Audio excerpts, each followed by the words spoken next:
Hello, everyone. Welcome back to Holosonic Podcast. Today we got a nice episode on The Mandalorian, Season 2.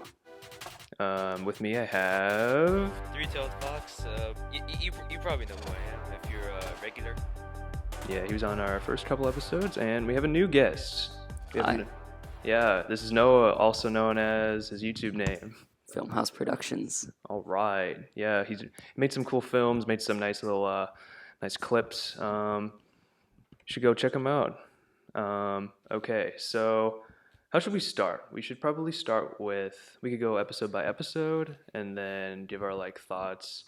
And if we want to rank them, we can do that. We could think about how we like little developments we like, some filmmaking styles, because they all definitely feel different. And so we could go with that. So, all right. So, how about this? Let's give our general thoughts on the season. What should we like more? Season 1, season 2? Personally, I like season 2 a little bit more. It had a lot of action and great characters in it.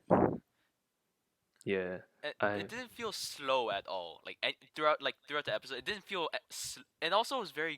It was pretty cohesive too. Like every episode, interconnected. You know what I'm saying, right? I mean, the biggest criticism I'm seeing is, or that I've heard, is just there tends to be a lot of filler. Well, not a lot, but side quests. There's at least an episode or two where they have a side quest. Particularly the passenger episode could be seen as a side quest, but I thought it was okay. I think it has more of I don't know, a symbolic representation of what the rest of the season, because they are both like the frog lady and the Mando is they're both parents trying to take their kids to another place, but we can get to that eventually. And so I personally might like season 1 a little bit better.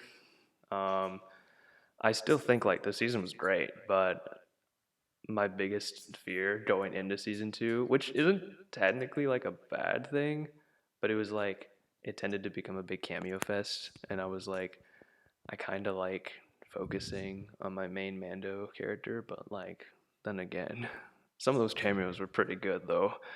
Um, if you even consider them a cameo, because they were kind of only a lot of them were in the entire episode. I think there were only like 2 people that are actually cameos just because they were in like one episode each versus all the other characters that would uh, show up for like 3 episodes or 2. Mm-hmm. And I mean, even some of those, even if they show up for one episode, they could stick around for the entire runtime. Or get their own spin-off show. Or get their entire own spin-off show. Yeah. So, all right. We could delve on into our individual episodes. So, Isaiah, I heard you typing. Do you have them already? Yeah, I have them up already. Yeah. So, I know our first episode is we head back to Tatooine, our wonderful desert planet, and something I found really interesting is that they went to another area that I didn't think about, because Tatooine is basically the most revisited planet in this entire franchise. But I will say something that the first episode did really well is it made it a little bit. It sort of made it fresh again. I wasn't too bored during the whole episode.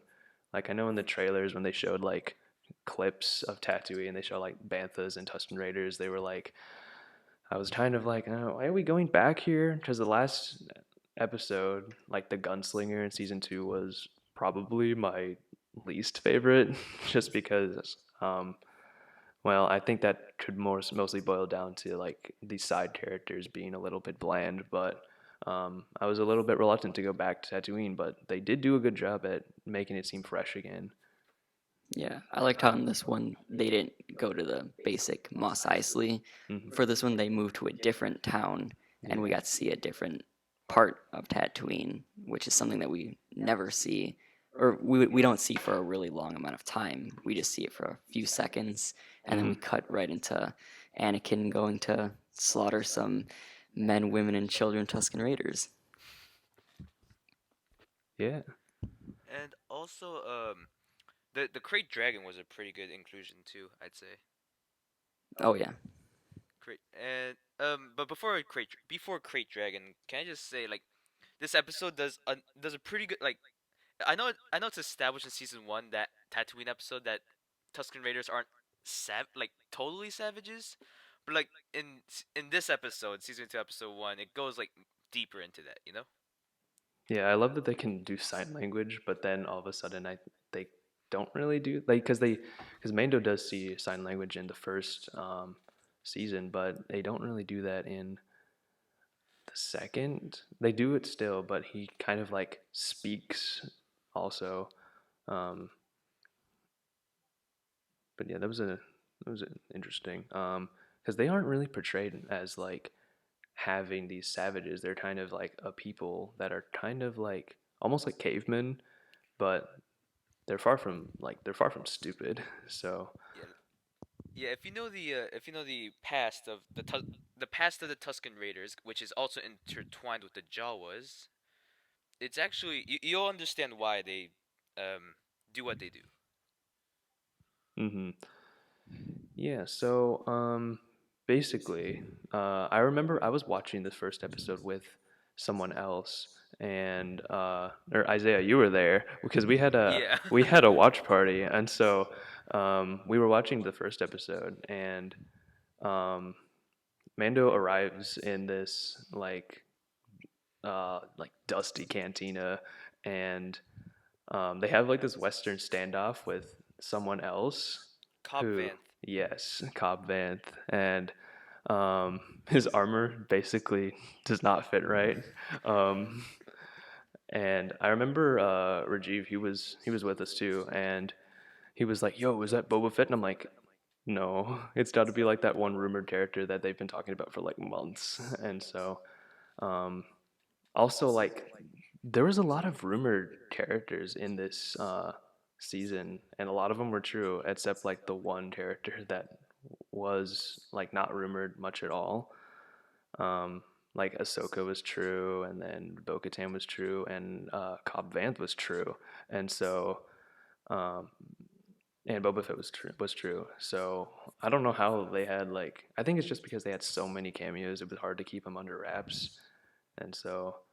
Um, but yeah, and okay, so do we want to like add something to this episode? I What don't want to about like like just like make the whole thing the episode one. what So about like little references to the original movies in it? Because they actually had a lot of, or not a lot, but they had a few of them that if you paid attention in the original trilogies, you noticed them. Like the sound that the Crate Dragon makes is the one that Obi-Wan scares off the Tusken Raiders that are attacking Luke in Episode 4, and how the when they're traveling back to the town to get the explosives, they're all riding in single file, which is something that the Tuscans do to hide how many how many there are of them. So I thought those two were cool. yeah, also when they have the like the flashback sequence, which is kind of weird. Like Star Wars almost never does flashbacks. It the first time we ever got a flashback was in The Last Jedi, and then Rise of Skywalker did it, and now I guess we just have flashbacks now. Same with slow motion. We barely have any slow motion. Also in The Last Jedi was the first time we had one, and so during that flashback sequence in the first episode, there was like um, we do get a little bit of a glimpse as to what the galaxy was like right after Return of the Jedi, and like there was this whole like power struggle, like or this power vacuum, because when the Empire got like lost the Death Star, they a bunch of people decide to um, take their place, and because like as we know from Cobb Vanth, he like these other like gangsters or something. I don't remember who they were, but they tried to take over Mos Espa, and so and then he had to escape and whatever, and so um, that was like I think this show's like definitely doing a really good job at expanding what happened outside of the movies, like kind of delve into the consequences behind um, What like it's like for what's the happened. for the civilians in the galaxy, not just the main heroes. Yeah, yeah. Also, I mean, I wouldn't love to live as a civilian in Star Wars because you're basically either gonna, if you're not a Jedi and you're not a Sith and you're not a bounty hunter, you're probably gonna die. Yes. So it's not really a safe place to be around, unless you're maybe one of those people on like the Sanctuary planet in the first season. Basically, if you don't have plot armor, you have a 90% of death. Yes. So so they go. There's a lot of wonderful Easter eggs. I know there's one that I would never have picked up on of when like during that flashback and they show like the hologram of the Death Star blowing up and there's like the Arabesh, like the Galactic Basic text floating underneath, and that's actually just the opening title crawl of Return of the Jedi translated into Arabish, and so Wait, um, really? yeah, I didn't. I never would have picked it up, but I didn't even know until you told me. yeah, I saw it in stream. Yeah, What do you- people don't normally like tend to look for that unless they're doing like deep analysis of it. Like I didn't even notice it until a week later when I saw a video of it. But I mean, I don't know or I don't have that alphabet in my memory, so I don't know what. Yeah, so all right. This episode, I remember I really liked it when I first saw it, but it felt a lot like two different episodes just rolled into one. It felt like the child episode when they have to like go to the cave and get an egg and whatever, or defeat the The the Mudhorn. Mudhorn. Mudhorn. Yeah, and then get the egg, and give it back to the Jawas. And then there was also the other episode, the Sanctuary, of when they have to like get the people to like band together and stop the Walker, which was being used not by the Empire but like this local gang. And so it's there's a lot of Seven Samurai references everywhere, because that's basically what the plot of that movie of that like 4 hour long movie is. But um, and so they go over there, and then there's this after they like kill the dragon, there's a great dragon pearl, which is giant, and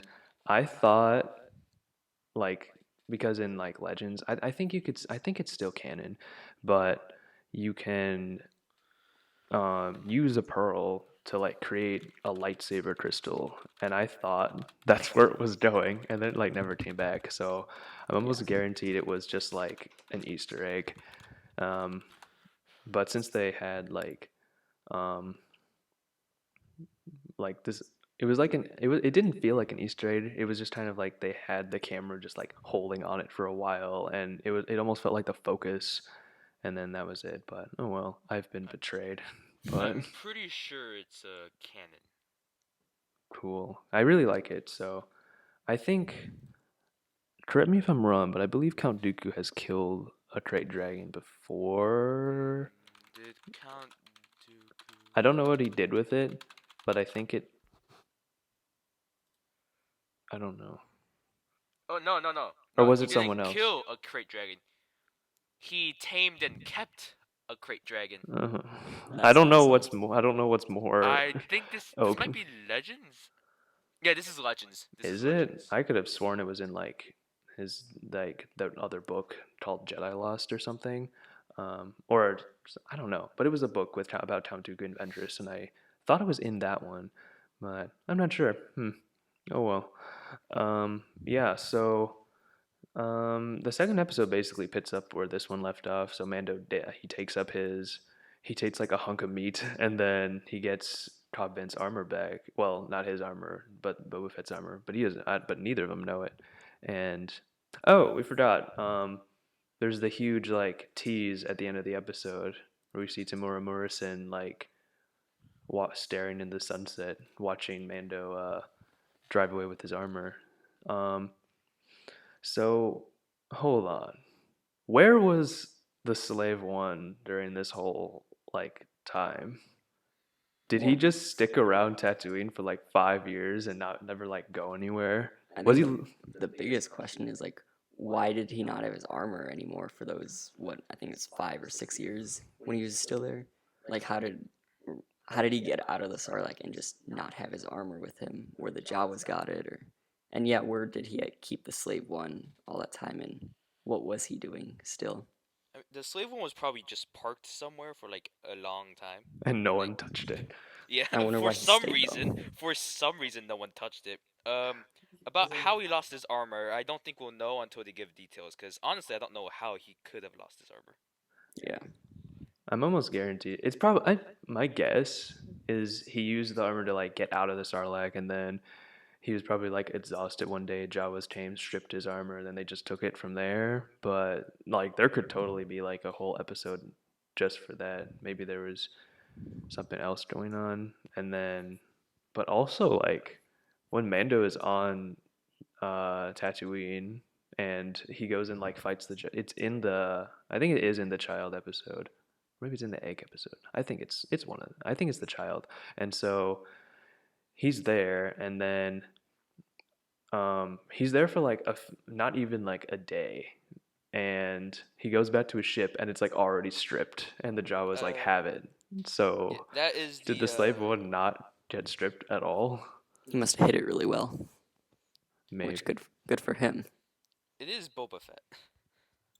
Wait, is it Tatooine? Was he on Tatooine the Yeah, first two No. No, that he was wasn't on. it. That was the gunslinger. Yeah. Okay, maybe it's different. Maybe they have more vicious Jawas somewhere else. I wouldn't know. Yeah, because those were off-world Jawas, as they called them, which doesn't make sense. Shouldn't they just all be called Jawas? I mean, how did they get there? Yeah, that's the thing. Cause like if if I remember my history correctly, when they tried to go past the sky, like as they say, go beyond the sky. They got severely punished because they got invaded, and yeah. So like ever since they never it's like it's a lot, but basically simplified version is they got punished for trying to go beyond the sky, and thus they never tried ever since. Hmm. So off-world Jawas seem kind of weird. Yeah.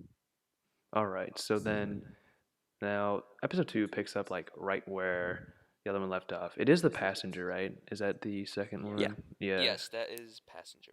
Yeah. So the he gets like attacked, and then they try to take the child, and then this one's directed by Peyton Reed, so Ant-Man guy, who also did the final episode. And so um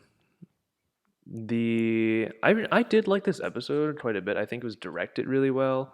um Other my only issues would just point to script issues, but I think it was a rather tense episode because they go to the like the snowy planet. I don't know what it's called.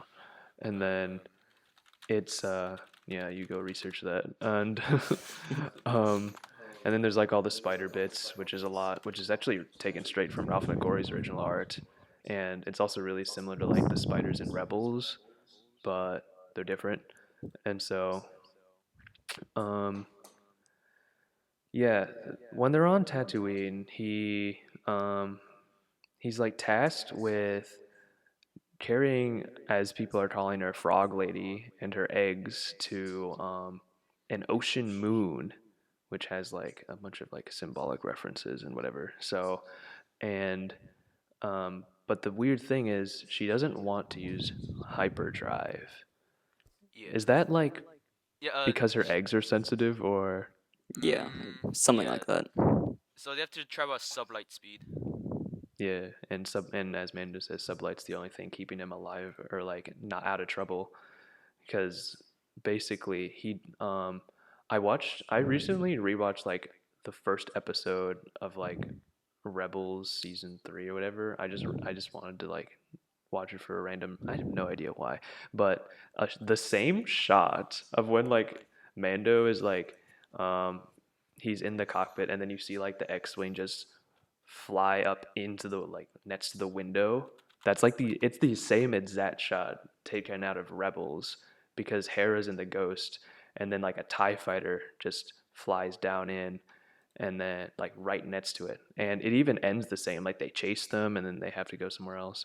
Um, and so maybe it's kind of like, if I wanted to delve into like the film theory, it might mean like, oh, maybe the New Republic isn't really any different because some characters, like particularly Oh, what's oh his wait, name? I can't wait, believe it. wait. What? Oh, Mayfield. You go on. I'll interrupt. You go on. Yeah, because like as we see here, like Mayfield doesn't think the New Republic is any different from the Empire, and so well, they probably are different but instead of them being more like tyrannical and like imposing their will, I think like the New Republic is like letting go of it, of like planets hold more, and then allowing, like as we see, allowing this like power vacuum to get like filled by other people that bring just as like the same amount of trouble. So there's some like interesting ideas getting played around here, and okay, so they like get chased and they land on this like ice planet, and then uh Baby Yeah. Yoda, because we don't know his name at this point. Yeah, were you gonna say something? Okay. Before I explain my main point, I'm just gonna say, Baby Yoda committed infanticide. Oh yeah, Just eats anything that gets in his way, pretty much. yeah. He just Infanticide keeps right on. there. He eats a lot in this season. Because basically season one we just have him eating frogs, and here he eats anything in sight now. So um, He was really stressing me out this season. It was not that great. How he just kept eating anything or anything and everything really, and there would be huge consequences to it. yeah, so there's like first he eats the like eggs of the passenger frog lady, as we know, and there's not a lot of particular consequences to that, other than just Mando keeps telling him to stop. And does Frog Lady ever like figure out that he's been like eating them because it's played off I as a joke? she I feel like she she doesn't kinda seem to. does. Like She she might have later on. suspects. She calls him his pet too, so um also Oh, yeah, he's called a pet I think twice, because on Corvettes or whatever. No, not Corvettes. That's the name of a dude in Vader Immortal.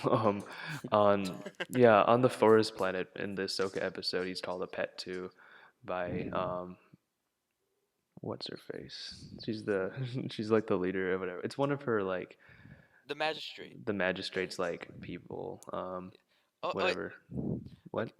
Oh yeah. Okay. Before we go on, the planet, ice planet. After intense research, the name is Maldo Craze, I would never have known that. I don't think they and if mentioned that's it. and it's the same planet as in season one, episode one, where he catches that fish dude. Oh, really? Oh, Yeah, it's the It's same probably like planet. on the way. I don't know. I'm not sure what the point of it being the same planet is.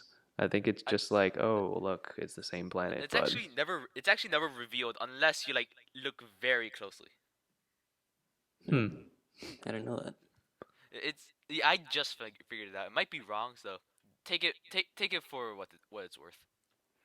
is it worth much? Maybe it's not. Yeah, so um, Baby Yoda first he eats an egg, and he's told no, and so he turns around and goes and eats a different egg. Except though this is the nastiest thing, and He eats this spider. he eats spider. He commits Um, spider side. yeah, and so that actually has a consequence because it wakes up a like big. I was gonna say like Big Daddy Longlegs, but it's not. I think it's some What? other. I will But research this as well. why? All right. Yeah. So we have this like a giant spider, which I said that was ripped out of, like straight out of Ralph McQuarrie's art, and so it was also similar spiders were found in like Rebels when the rebellion is on like this base, and so I don't think they're related. I'm pretty sure they're a They, different like actually, subspecies. if you look at them, they look so similar. They actually Yeah, look so similar. Oh, what nani? none. No, yeah, But I think they are different they're. though, I'm gonna take a look. because there They're were a called the few Krigna. the Krigna. Yeah, Okay. Well, they have what is it? So they get like attacked and whatever, um and then they like totally devastate his ship, and his ship gets devastated. Like it gets pretty. It gets repaired at least a couple times, and so which felt a little bit frustrating, but because it was mostly damaged for so long, and he made basically two long pit stops to get it fixed again, and so um, Yeah, but the first pit stop, that it was not good at all. They didn't even try on that one. They just Mon used Calamari. they did an awful job on that. Which is weird to me, like at least to me, cause the like the what are the fish people names on Mon Cala? Mon Calamari, because their place is called the planet's called Mon Cala, and then they're Yeah, Mon Calamari. yeah, the Mon Calamari are actually really very good shipbuilders. It's like it doesn't make sense. Maybe it's just that one guy. Maybe. It's just just one person's fault is why we have 8 episodes and not 6 episodes or Yeah, but seven. the reason is he like the Mon Cala are the reason the B wing exists, and and B wings are really good starfighters. Yeah, yeah. I know because I know like um even their like flagships, like the one Akbar has, is pretty. It's like it's large. It has except they can't have shields in both the front and the back. So therefore, in like Last Jedi, like when they have to put them all at the back, they just get blown up in the front. So I don't know. Um, little detail. So after that, they get saved by Dave Filoni and they leave. Oh yeah, I actually had to look back, and that was actually Dave Filoni. Yeah, he comes back. He pops up here every now and then. He was in one episode. He was in the prisoner episode in the first season, which I did really like that episode. He had other like director cameos there too. Um, I don't remember who the other person is, but I know he shows up in the Siege episode in this season. And Siege. yeah, and I know they're probably gonna have him be the head of the next series they have, the Rangers of the New Republic. What do we think that's going to be? Let's take a little pause there. What's it about? Rangers. I just think it's gonna be about like whatever those two guys did. Go around. It's gonna be like the show Cops, but in Star Wars. That's what I think it should be about. It's a cop show. It should be As long it should be like a comedy. as long Yes. as it expands on New Republic stuff, I'm fine. Yeah, I know in like the marketing, like before the season came out, they said they were gonna go into like how the First Order got started, but I don't think that was true. I don't think they really fulfilled that much. They were just say it was just basically old Empire remnants just kind of like chilling around. And Our so I think our they time might our go more resistance. into that with this other show because I think it might be Cara Dune like jumping around. Um, but I know there's like a lot of backlash. Like people are saying they should like Lucasfilm should remove her from the series because she's been having a lot of like outside drama and whatever. And I mean, I don't know. I'm not gonna put my opinion on whether they should or shouldn't, but that's what I think the show's gonna be anyway. I don't know if Lucasfilm's gonna do anything about it. So yeah, so they get saved by Dave Filoni, and then they head off. They barely make it out, out to the ocean moon, where there's like kind of a colony or like a refugee camp. I'm not sure what it is, I think it's more like a port. like just a port. Because I Yeah, know I the think. frog parents are living there, and so at least I think they're living there. Could be Port And City. there's even like because the Empire has like a ship there, um, where they're carrying weapons and whatever. So I don't know if they have some kind of base or what was. Did we get an explanation of what that was doing there? Smuggling like it was like stealing Mandalorian weapons, basically. Yeah, If I because I remember know. correctly. So wait, does was Bo-Katan and everyone like always there? Because I know they were on a different planet when we meet up with them later, like the pollution planet or whatever. Because it I has. think I think they move around a lot because even in the Clone Wars, they just happen to be, or in the latest season of Clone Wars, they just happen to be on the exact same planet that Ahsoka was on with that with her arc or whatever. And then they kind of just show up earlier in that show too. They're all over the place. So I don't think they stay in one specific spot. They move around. I mean, they did stay in one place until the Mandalore arc with Maul. Well, Until yeah, then, but that's the only even then, the Death Watch did move around a lot too. Yeah. Yeah, you're right. You're right. Ignore me. Yeah, because their home, after all, is Mandalore, and so they don't feel like they have a home anywhere else. So that's probably why. Um, so he goes to like this ocean moon. He meets up with Bo-Katan, and like, oh no, oh wow, wonderful convenience. They happen to be on the same planet, but and so Bo-Katan is like, hey, yo, Amanda. There's not a lot of like deep stuff going on in this episode. It's basically just a big like character introduction for a reintroduction for the other Mandalorians, and they also the biggest reveal we have in this episode was that we get an explanation on why Din Djarin doesn't take off his helmet, and it's kind of what like I thought from like earlier. It's like, oh, he's a different like creed, he's a different sect. Um, what do they call his Foundling. sect? Yeah, but I mean like his like Oh, tribe. the Children of the Watch, I think. Are they related to Death Watch? Because I know Bo-Katan was part of Death Watch, but then she and kind of left. and Mando was basically Yeah, he was adopted by adopted by. Death Watch. If you like remember. Yeah, because I know when he was, they have like the other flashback sequence, um, when little Pedro Pascal is adopted by someone who, yeah, he gets saved by from the battle droids by someone who has the Death Watch logo on their shoulder. So, are Wait, they? I searched up Children of the Watch, and like there's a Wookiee. Guess what the image next to like the Google the Google preview thing before you can enter this Overwatch? website. No. Guess what the picture is in that Google preview thing. It's a Like a My Little watch? Pony watch. It's a It's a My watch for Little kids. Pony It's like an watch. actual watch. I was like, Yeah. is it an actual watch? But it's a pilot. Okay. It's a children's watch. Oh yeah. Children of the Watch. Yeah. It's Religious literally a zealots. children's watch. Yeah. So religious zealots, do they believe in something though?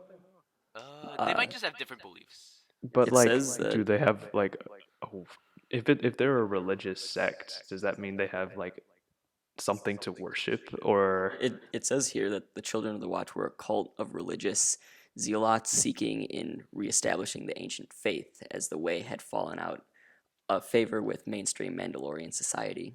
So basically, they were because like Mandalorian way back before we actually see them, they never took off their helmet and they always just kept it on, and then it started to fall apart through the years. So they're going back to what it used to be like way back when they would just keep their helmets on all the time, let nobody see their face, while Bo-Katan, whatever tribe she's in now, she takes it off all the time too, so then everyone can just see her face. I'm taking a look at this, and the people who saved the Mando and when he was a foundling, they're called the tribe. It's like it like there were the armorer was there, was part of it, and also Paz Vizsla. Hmm. Wait, where'd the armor go? Did she just like peace out and we never see No, her again? that I'm not sure. It doesn't Because reveal she's much. done when we go back to what is it? Navarro. Navarro. I was like, I know, because I know someone who has the last name Navarro, and I was like, it's the last name planet, and then it's Navarro, yeah. And so I don't know where she went because the Mandalorian Forge is like taken over by just these like junkers and whatever. Um, but yeah, I don't know. So this episode has a cool development in like the biggest inner conflict that Mando has, because like in the because we know he never takes his helmet off, and so now he's seeing other people wearing the armor. Like Cobb Vanth is a person; he's not a Mandalorian, but he's wearing the armor, and then he sees people who are Mandalorians, but they're willing to take their helmets off, and so he's getting this like these like kind of mixed signals of, and he's trying to like redefine.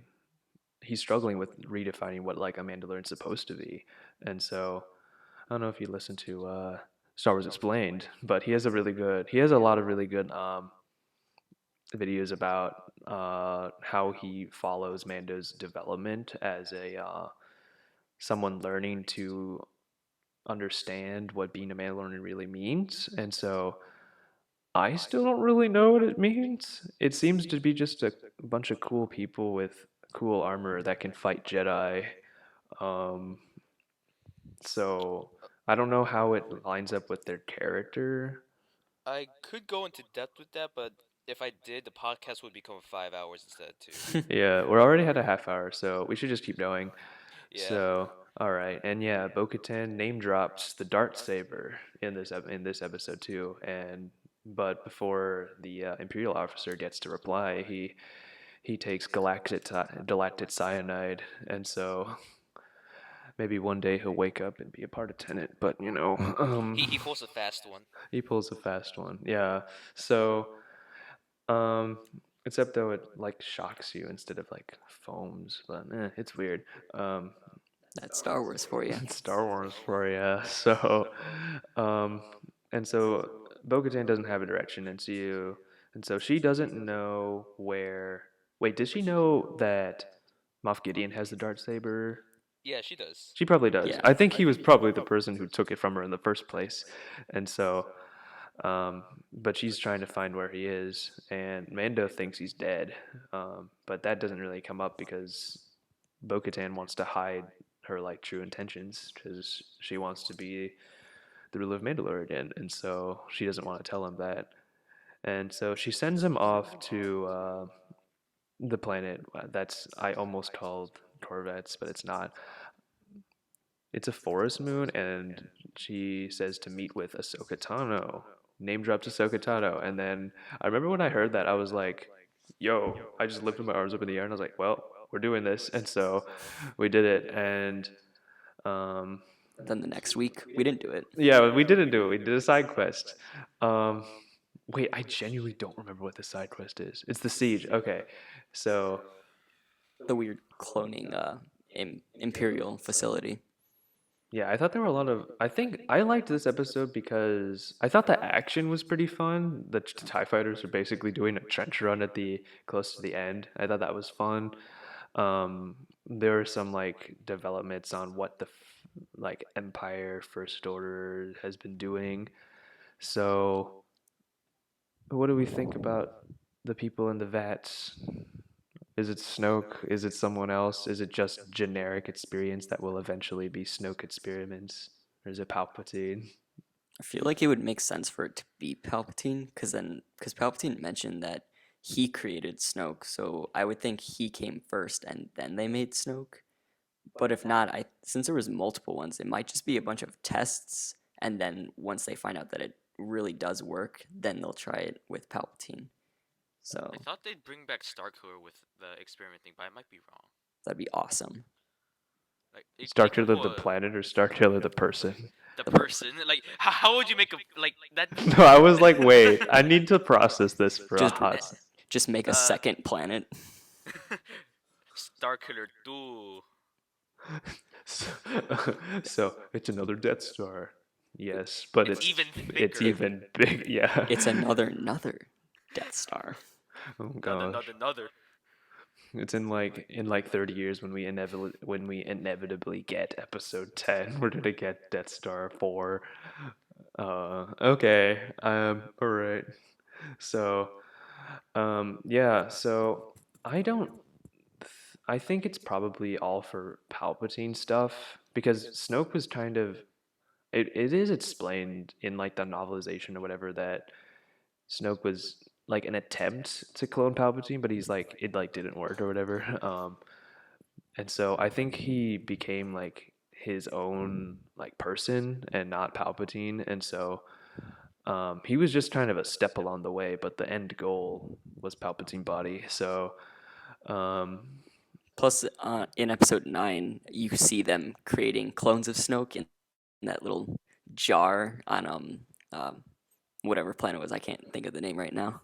Let's make more Snokes. Let's make an army of Snokes. Why didn't he Make do an army that? of Snokes. What An we army going of to Snokes to be- go on the army of Star Destroyers. Each one Exactly. piloting one. So wait, do we think like the entire crew of Star Destroyers was just like other clones? They're all wait. What's the plural of Snoke? Sneck. Snokes. Sneak. Sneaks. Snokey. Snokey. Gosh, it's so over here we have a herd of sneak. What will be more terrifying? An army Careful, of don't Timura get too Morrison? close. Wait, what will be more terrifying? An army of Timura Morrison or an army of We already have an army of Timur Morrison. Exactly. Which one will be more terrifying in your An Snoke army is of on. sneaks. Sneak. Sneaks. Oh my gosh. Well, that's canon now. It's canon. Disney, if you're listening, make this canon a bunch of sneaks.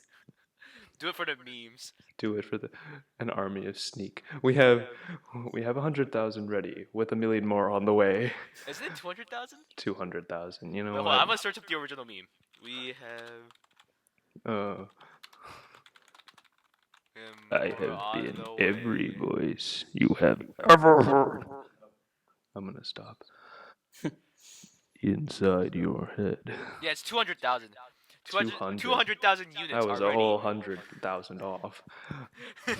With 1 million more on the way. 1 million more sneak on the way. I don't know how that became God. a meme out of all things. It's Star Wars. It's the prequels. They just made everything. I mean, someone could just literally say, "Oh, okay, I'll go do that," and then, boom, it's a meme.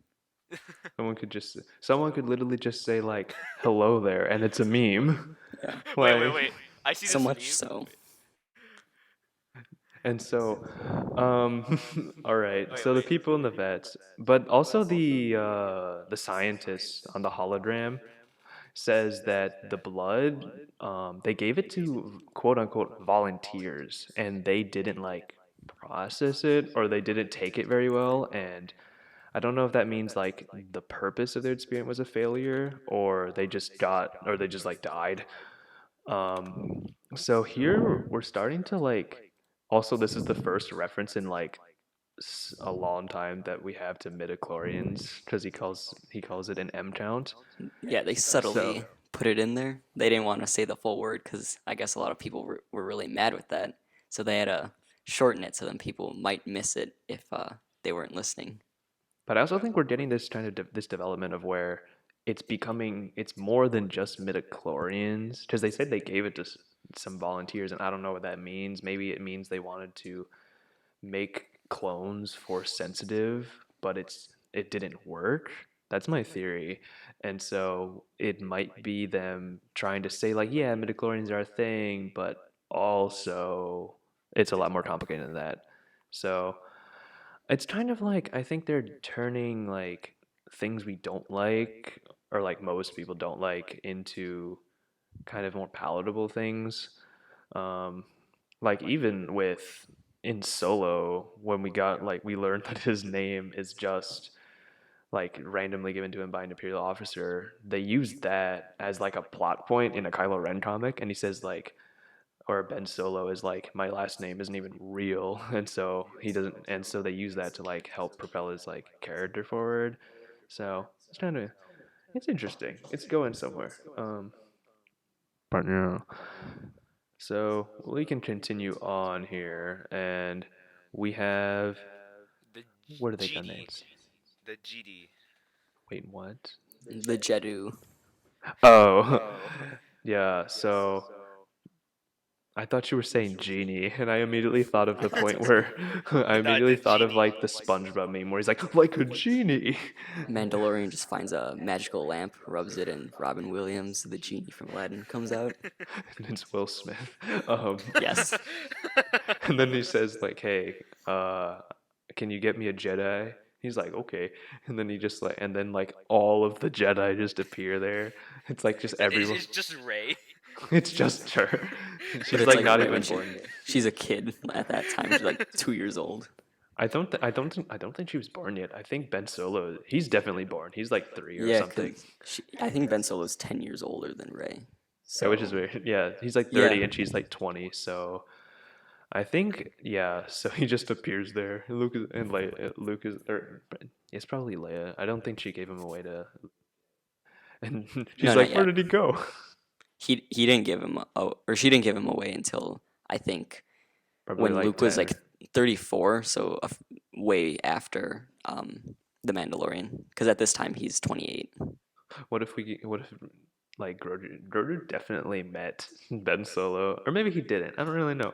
Um, Maybe we Grogu graduated before him, he's got I 50 think years we're on him. hoping that he did. becomes a substitute teacher. He is the teacher. What if Luke was just like away and then he was like, "Yo, Grogu, I'm gonna leave you in charge," and then for 1 second he comes back and Luke just single-handedly ruins everything, and then the whole temple's burning and everything, and Grogu's like, "I left you alone for 1 second," because he is technically older, but it's fine. And so They just age like I think they age really 10 slow. million years slower or something. 10 million. That's pretty far from I don't know. It's over 800. exaggeration. Yoda lived to be 900, so I wouldn't go as far as 10 million. 10 You never know. bajillion.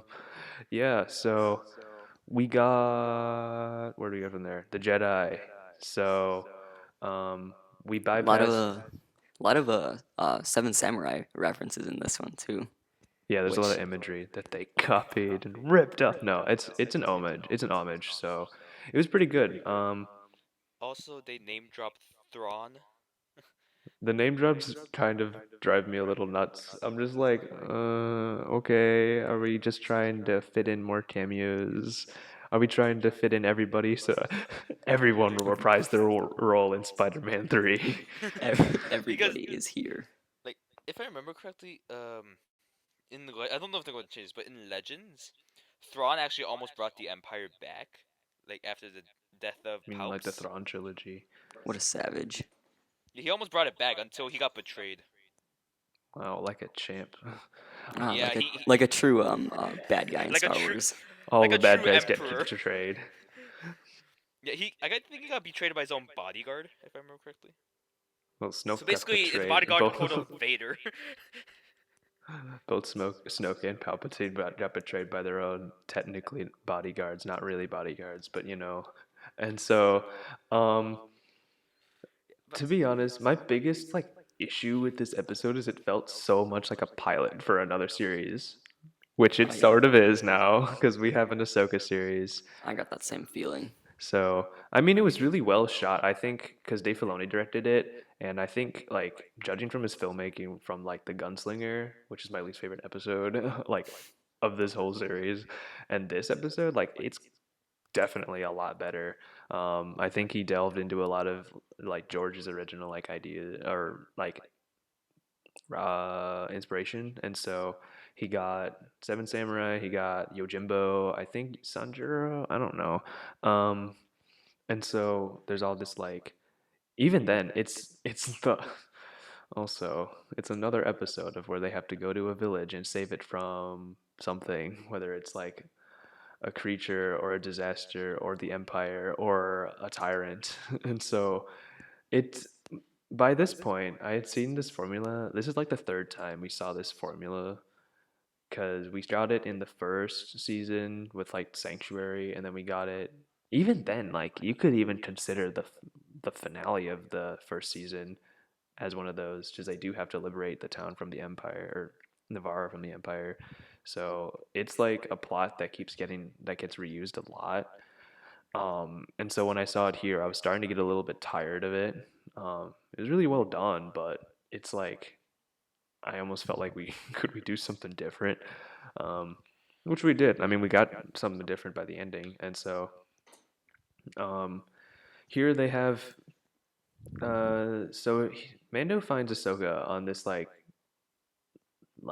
deforested planet. There's like giant creatures in the background like eating things. I think those are creatures, or maybe they're like.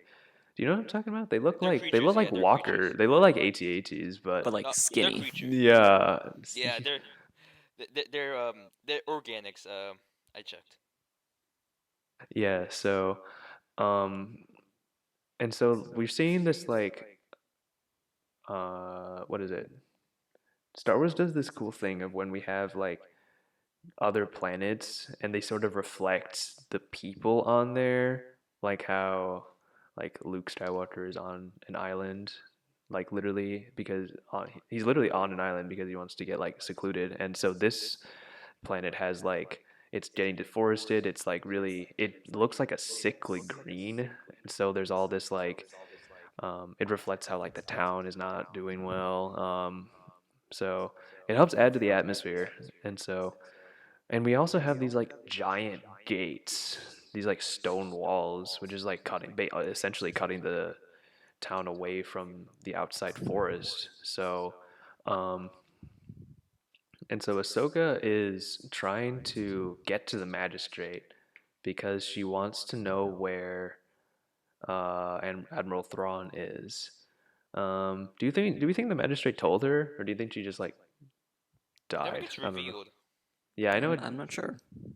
Also, can I just say, when they like imprison the imprisoners, that's basically crucifixion. It's literally crucifixion. I was gonna Yes. say that they're getting crucified.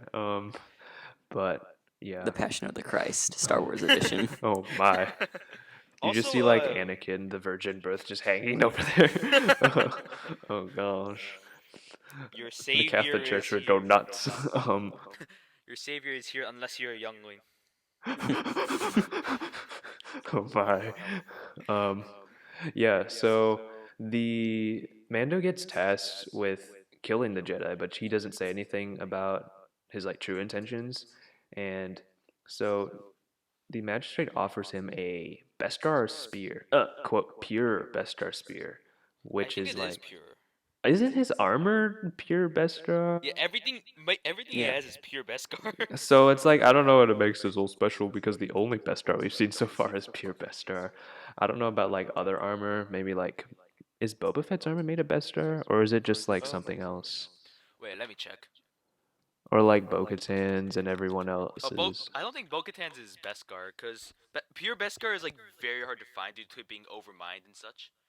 Yes, that's what valuable means. It means Yeah. rare. So, um, Okay. Uh, it's what it says is that Boba Fett's armor does not contain either Durasteel or Beskar. so it's something else. It's Yeah, vibranium. it's Oh my it's gosh. very vague. It says it's very vague. It's vibranium, guys. Oh my gosh. This is so um honestly, I feel like Bestar is might be turning into just the big superhero, this big superpower weapon, or it's becoming vibranium, which is like I feel like the Bestar had kind of like more of a deeper like purpose to it. It had a lot of like symbolism and whatever. And so yeah, I think it's just vibranium at this point. It blots lightsabers. It does things. Except though we don't see an entire country get built off of it yet. So, well, I Which mean, I don't think it Mandalore will. maybe. I don't know. There's a lot of No, planets out in the galaxy. There's a lot out there. I Oh don't think no, they we will. completely missed an entire civilization in Africa. How did we miss this? Well, they had cloaking, but just like no one knows about it.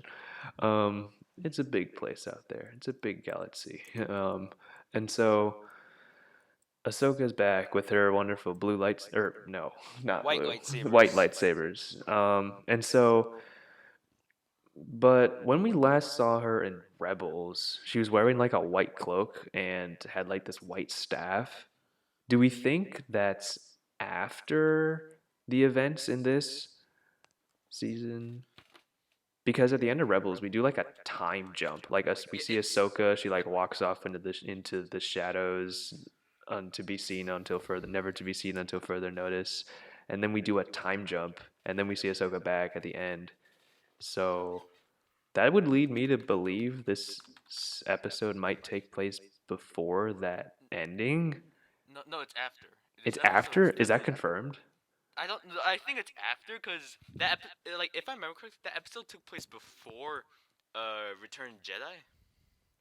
Well, No, I because might be at wrong the end again. of Rebels, they did like they did like a recap, and they like jumped all the way to the end of Return of the Jedi, and like Ahsoka shows up, and I think Dave Filoni said that it might take place afterward or after the Mandalorian, but I think I don't remember if he said that exactly.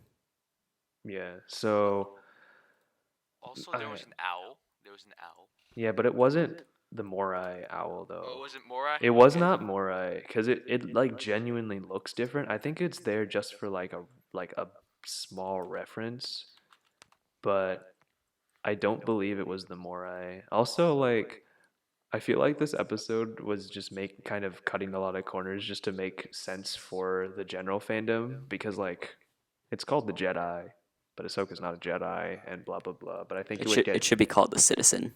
the The citizen. honestly that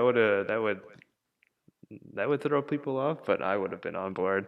It would be it's technically accurate. Yes. But I mean, because so Mando takes Grogu to Ahsoka, and he's like, "Yo, take him or like do something," and then Ahsoka's all like, "Nah, bro, this like this child is too attached to you," and then she makes like references to like Anakin and probably and maybe Barriss even, like dark Jedi and people that fell consumed by anger and whatever. And so and she's all like, "Yo, you can't. This kid has anger. He has or no, he has fear, and fear leads to anger, and that's bad." And so um, it I kind of mean, threw me for a loop because she left the Jedi because of like um They weren't being nice to her, pretty much. yeah, but it's like basically, I thought it was kind of like why would if she left, why is she like still holding on to these like beliefs that she like rejected? she she believes in the Jedi and like the core Jedi beliefs. You know, like selflessness. You know, all that goody stuff. Cuz She like doesn't believe in the like in the council was. You know, yeah, you know what cuz I'm I know saying? technically she left because like she didn't feel trusted. She was or even then like Anakin was the only person that trusted her, so she didn't feel like she belonged with the Jedi anymore. And they were like saying, "Oh, this was actually your great trial," as Mace Windu says, and he's all like, "Yeah, screw your trials. This is like bogus. Y'all don't actually care." And so she left. Also because like Barriss was like, "Yo, the Jedi are like not peacekeepers. They become warriors when wars not make one great." So um, I felt it. It felt a little off, but maybe she still does believe. I think at this point she might be picking and choosing what she wants to take with her. But I mean, like um, the if in my opinion, the true Jedi was like what Jedi should be. Like I'm gonna go a bit off tangent, but what Jedi should have been is like Qui-Gon. I feel like he yeah, represents no, what like a definitely true in the Jedi should be. prequels, the Jedi are like not They're what they like they're are. too pragmatic. Like they're too political. I guess I don't know. Yeah, They're jerks. Let's just say they're jerks. That and leave it at that, because that would be a true record. True. yeah, because like in Clone Wars, when Ahsoka's with like the sisters and whatever, they like tell their story, and she's all like, "Yo, our home got destroyed and whatever by and um one of us this green skinned Jedi, literally the worst Jedi to handle this situation was like, the Force will be with you. Goodbye." And then just like she's like, "What? You're not gonna like help or whatever? Like you caused this. Like you destroyed our homes. You killed our parents because of this like." The prison breakout, which I believe is the same as like Zero and Yeah, whatever, it's the and zero one. yeah, Zero the Hutt and all that, and like in season one when Cad Bane tried to or broke Zero out, and so like that is also like the Jedi are like totally jaded, and so um, look at that, Ahsoka leaves the Jedi, and now she gets to be a now she gets to live for the rest for more She gets to be a episodes. citizen. She gets to be a Yes. citizen. And it's Yeah. all she wants. Citizen with lightsabers. That's cool. Um, That's the ideal role to play in the Star Wars universe. Just be a citizen, walking around, having a normal day, and then boom, you got lightsabers. You can defend yourself. 99% chance to live. yeah, because if you're a Jedi in the prequels, you're probably gonna die. If you're a Jedi in the originals, oh no, there's no way you're gonna die. You got plot armor, and if you're and same with the sequels. But yeah, Unless you're the Jedi, like who Kylo Ren pulled a purge on. perhaps. I mean, it's like it's revealed in the like the comic that like a bolt of lightning struck the temple and like destroyed it, and he wasn't actually the person that did it. And It then was the Yoda. oh my, you're right. Yoda just destroys everything Luke has with him. The tree, the temple, everything. What if like what if like Luke is like making dinner and then Yoda's like, ah, nope, and then just like destroys it. Burns Zap. his food. Oh my gosh. He's like, oh my gosh. He's like, I don't know. Yeah, it's fine. And so, it's probably like Palpatine or whatever, but he doesn't like he does kill Jedi in the comic, but it's kind of like more like accidents more than like actual like rage, except for one. There are no accidents. Okay, Master Uruguay. There are no Master accidents. Uruguay. So, um, yeah, so and Ahsoka's like, "Yo, go away." Or, well, actually, if you go, I'll send you on another side quest, and then maybe if you go to this cool Jedi temple that I may or may not have been to, and may or may not have done something.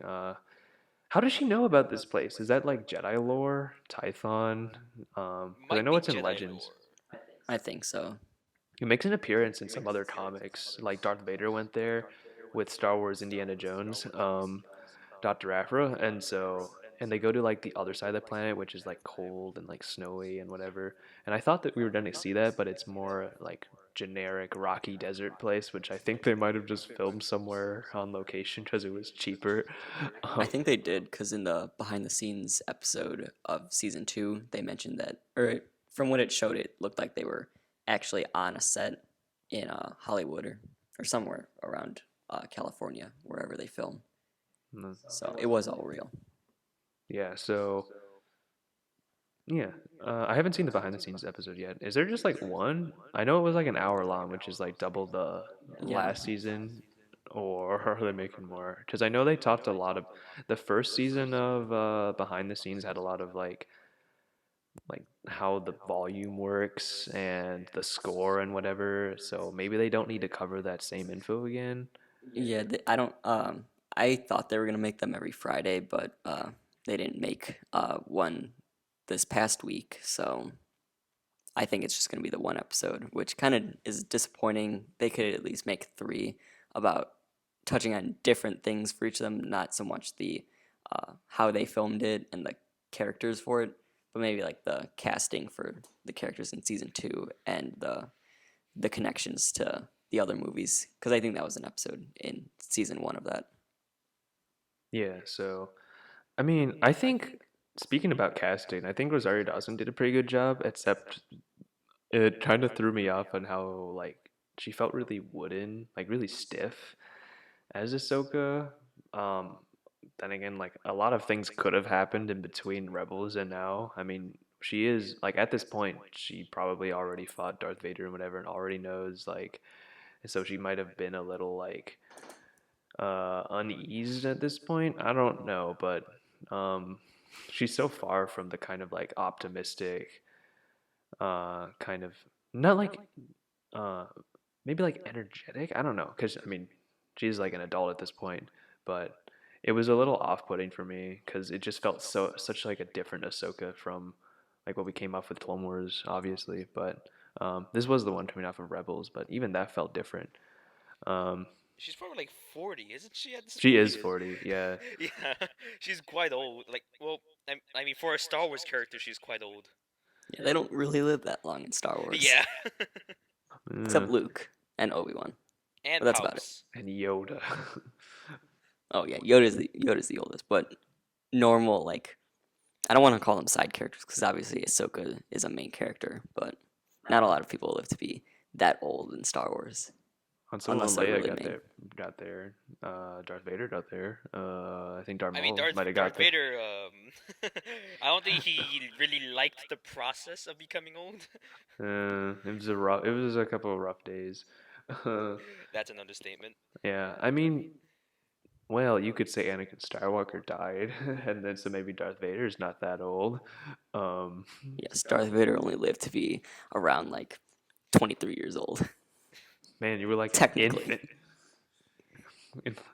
Yeah, so um and so Ahsoka sends him off, and we got the Thrawn name drop, and Ahsoka's like gonna piece around this forest. Do we think that's where the series is gonna pick up? I hope not. I hope That not. that forest seemed all kind of boring and lack of color, pretty much. I hope she goes new places.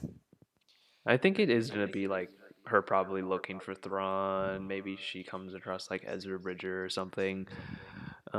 We might get a Sabine reunion, but who knows? I think it'll be interesting. I know it is a mini series. They're not doing kind of like Mandalorian is the only one that is an ongoing series. A lot of them are mini series. Rangers. I think the Acolyte's a mini series. Obi or Kenobi Yeah, is Kenobi. going to be a miniseries. Yeah, and I kind of like the idea of a miniseries. I feel like TV shows, if they run too long, they run out of ideas. A lot of them, anyway, like the CW shows. But like, yeah, miniseries. It opens up the door for more stuff than just in a film. So it's good. More miniseries to branch off that Yes. miniseries. Oh man, what would I give to see Obi-Wan Kenobi the miniseries on like a theater screen? That might be cool. That would It would be be like Well, I awesome. 6 hours. What I would give for prequels, but every character is casted by Ewan McGregor. If Ewan McGregor is playing all of the characters. Imagine It's Ewan McGregor as Palpatine. Yoda, but it's just Ewan McGregor with green makeup on and he's kneeling. Yeah. What if like the original trilogy, but instead of Yoda, it's Ewan McGregor, and he's hanging on Luke's back. He's just jumping around, and Luke is just trying to like, it's just Sebastian Stan, and he's trying to like, or no, it's deep fakes Mark Hamill, and he like can't do a flip anymore, so they CGI that, and so, um, but yeah, oh my, what could have been? Uh, man, missed opportunities, guys. So. E- Give Ewan McGregor every role in Star Wars, and you have improved Star Wars quality by 1,000%. Make him the Death Star too. When it shoots out the laser, he just opens up his mouth and then Oh god, a giant laser comes out. Hello that's there. that's so bizarre. I don't know if I want to think about that. Yeah. So we get Ahsoka, and she travels to, or no, not Ahsoka. Ahsoka tells Mando to go to Tython, but he makes a stop. Wait, no, this is different. just goes He direct. goes right to there, which completely surprised me. I was like, wait, we're not doing a side quest. All right, we got another episode that's a side quest, but um, and this is the shortest episode, I believe, the tragedy, and so apparently the script was only like 19 pages long, and Robert Rodriguez, who also directed Shark Boy and Lava Girl, if you didn't know, and the Spy Kids movies, which is such an interesting choice. Like, hey, I Well, guess he also directed Sin City and that is true. one other one I forgot what it was called. So he's got range when it comes to directing. It's the most I tell you, it's the most bizarre filmography I have ever seen, and so Goes in to direct a rated R movie, then the next day goes into direct Shark Boy and Lava Girl. oh gosh. Maybe it's maybe he got bored. Maybe he wants to keep flexing all of his muscles and all that. I mean, uh, we can I mean, the debate. tragedy was a good episode. Yeah, it I was a liked good it. episode, even though it felt like a fan film, which is a little bit weird because, like, first of all, like the lighting is really harsh, and that tends to be because it's like shot outdoors, and so it's like this kind of uncontrollable lighting, which is tends to be what fan films do. They just kind of go outside in a generic spot and then just shoot something with just with just sunlight, and so. Yeah, But have it you is seen like, our French yeah. film project? Oh my gosh. It's a masterpiece of a fan film. Noah, you should watch his French film. Yes, It's- I need to see this now. I think my favorite part is how it completely changes aspect ratios from vertical to horizontal every like 5 seconds. So Dude, we put our backbone into filming this. How'd you get it back? Yeah. So, yeah, it's a masterpiece. It's great. So, um, Now, if only I got Ewan McGregor for that. To play every role. you have a Yes. star. You have a title crawl. You have Obama. Yeah, I do. Oh yeah, we do have a. No, you have to check this out. It's one of my finer projects. Yes, I'm gonna look I've this up. showed it to people. I was in the pub room at school, and they were I showed it to Miss Lemon, and she was like, "What is this?" And then there's like, and she started literally just dying. It was a good time, and then she got to like your because I watched it. I showed it to her because of your 10 out of 10 role in the film. And Don't the spoil it. Don't no spoil no it. no no no no it shocked when you first showed it to me. Okay, we're getting off topic, but Very it's off great. topic. It's great. No, I'll show it to you Yes, momentarily. Yes, please do. Yeah, it's I like wanna five hear minutes his long, so we reaction could to do it. it. Yeah, Isaiah, you can stay on, and then you can just like listen to it. So, all right. Um, so they go directly to Tython, and then they go to this like cool kind of like it almost looks like the Imperial like logo. It has like the like 6 different like spikes. Does. And so maybe it's kind of like I don't know what that means. Maybe it's supposed to be like you're taking these like originally like evil icons because the Imperial logo used to be the Republic logo. And so maybe that got derived from some Jedi logo too. And so that also reminded me of how like um in The Force Awakens when Lord Santeca tells Kylo Ren like the First Order rose from the dark side, but you did not.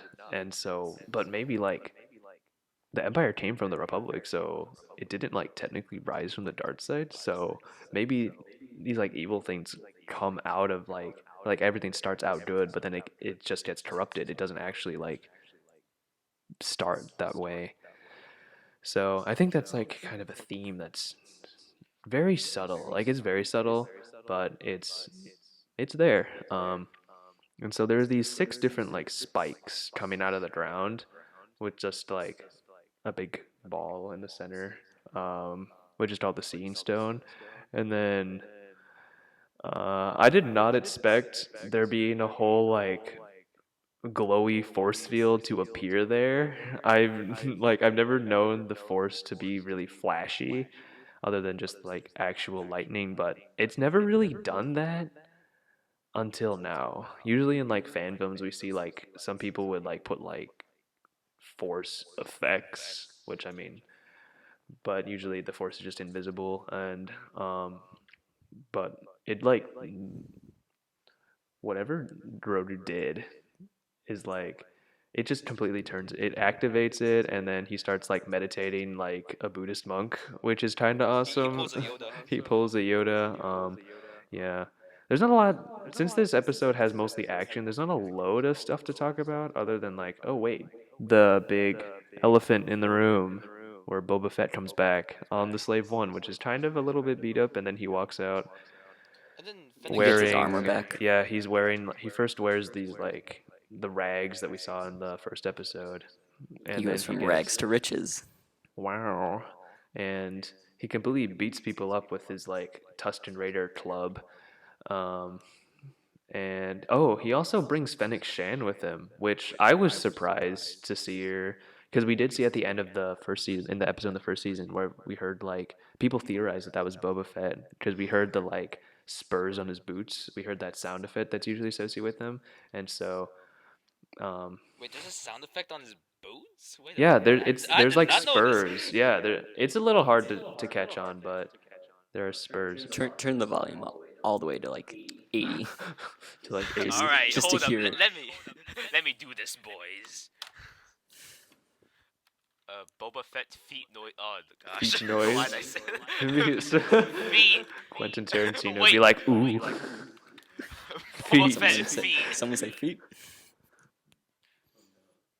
yeah. While you find that, so I guess we can bring everyone back to life because Fennec Shan's back because she got like shot and left for dead. So maybe it wasn't that bad of a blast. So I don't know, but Now she's like a quarter cyborg, just her stomach though, because that's how Boba Fett fixed her, or brought her back or whatever. yeah, I don't know where he like got her fits. Oh well, probably just somebody. Um, so now we have this interesting thing where Boba Fett and Fennec Shan are kind of like Django and Zam Wessel, the shapeshifter. And so, um, going forward, what do you think? How do we think this relationship's gonna keep going? Do we think like Boba and Fennec are gonna get along pretty well? Because Django like kills Zam Wessel. She just like shoots her with a dart. Um, I think they'll get along fine. They're gonna be like the new Han and Chewie. maybe. Because I think Fennec Shan said that since Boba Fett saved her life, uh, she now like owes her life to him. I think I don't remember Wow, she's if she Jar said Life Jar that. debt, confirmed. basically. Yes, We have Also, these lifer. everyone is Jar Jar. Everyone is Jar Jar. He had. Yes. If you look closely, you see his Sith eyes because they are yellow. um, but yeah, so Moff Gideon shows up. He's in a cool little Star Destroyer. It's a lot smaller than a normal one, and then it's a we dread. got our Wait, hold on. I'm gonna search up the ship name. yeah. They used it before. I think it was in Rebels I think it as was in well. Rebels. Yeah, It makes quite a few appearances. Yeah, yeah, so because it's they not did like that. the first time that we've seen it, which is cool. They like bring back stuff that we've seen before, even Yeah, if it was like a action figure from 1980 and it was never in the movie. They I do that quite a bit. like how they brought that I think they're called Cantomos. They're like the the ice cream makers in the first season, and they're like actual Yes. storage containers. So, I love how they just repurpose like normal world things for like actual like Star Wars items. Obi-Wan Kenobi's lightsaber in episode 4 was a repurposed World War II grenade, I think. Yeah, and like my favorite prop, the Skywalker saber, the draft is like a Draflex piece from like photography and all that. And so, and also if you look closely in like Rise of Skywalker when Chewie's getting like when they save Chewie, there's like pliers, like just normal like garage tools hanging like right behind him. Those are like torture devices. And so, I mean, yeah, you could probably cause some damage with those, but um they're just it's like just a pair of pliers. Honestly, if I made a Star Wars movie, I would put nail clippers like as like somewhere. I'd be like, "Hey, yo, here's my new weapon. It's nail clippers." It's like, "Whoa, that thing's so small." I'm like, "Oh, it's the deadliest weapon you've ever seen." I Whatever. mean, wasn't General Grievous based off like some sort of random prop an artist had in his room last minute? I've seen I saw the featurette on like episode 3. Yeah. I've seen people were like using their household items. Someone used the top of like a spray bottle as one of the concept art. It looked a lot like a transformer, but it was kind of cool. I don't know what Grievous is based off of though, Also, other than a also, skull. I remember that someone drew Grievous as a child Oh, in this the I can Weird. see. featurette. Yeah, he was a child. Is that like the trope you see of where you have like this dude that's like kind of he's like in this giant armor, but then you remove him, he's like baby sized, like some Men in Black thing. No, he was legit a child. Just a And then baby. George Lucas said, all hail the child, or all fear the child. I don't remember the exact All words, but they fear. made a joke about it. Yeah, so um speaking of like bringing back old stuff, they brought back the Dark Troopers from Legends, so and Oh yeah, they're awesome, yeah, the but Phase 3 Dark Troopers from With their little Legends. dubstep theme. oh yeah, the dubstep Oh, theme. I love Man, their Ludwig theme. Göransson, that soundtrack. Um and so we got to they take Grogu because he's like exhausted and whatever, and they take him up to his ship. But and then when Moff Gideon walks up, he's like throwing around the stormtroopers like ragdolls across his like cell. Also, they happen to have baby-sized handcuffs. I don't know how they did that. I mean, they're probably just meant for a baby for Grogu. I mean, if Probably. you're like a props, Maybe. maybe they meant for like maybe they have variety sizes like for other alien species or whatever. One size fits all. They readjust to I fit mean, whoever they capture. Vader can't just arrest the men. He has to arrest the women and the children too. Oh, there we go. Yeah. Had to Well, fit that joke in does he somewhere. does he arrest anyone anymore? No, he just He kills just it. kills true. them. No, But not only he the sees a men. child and kills it. Oh, the younglings. Oh my. Yeah. I mean, So. that's not the only war crime he committed. There's a list. Yeah. I mean, But- not just Darth Vader, Anakin But- Skywalker. But you know what? That could be its own separate episode. the my. list of Anakin's war crimes. It's just them like listing everything. It's like that one Gravity Falls joke of when they list off Grunkle Stan's like all of his like crimes and demeanors, and it's like including smuggling pugs across the border and something like that. Yes. Should we make a YouTube video about all of Anakin's crimes? You can do that. All right, no one take my idea, please. But you have to reenact it. Like you have to play Anakin committing these war crimes yourself. Oh my gosh. Yes. Parking in two different spots. Oh my gosh. You have to CGI like a starship and then just like a starfighter and have it parked in front of like a driveway.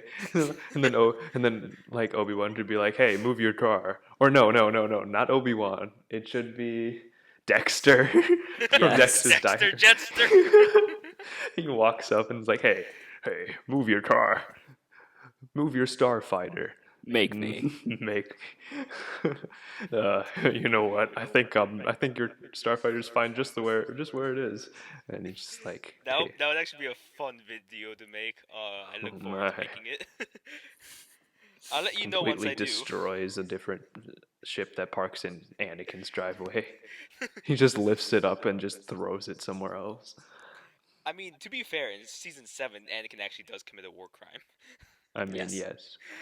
He says, "I surrender," and then he just completely JKs the entire army.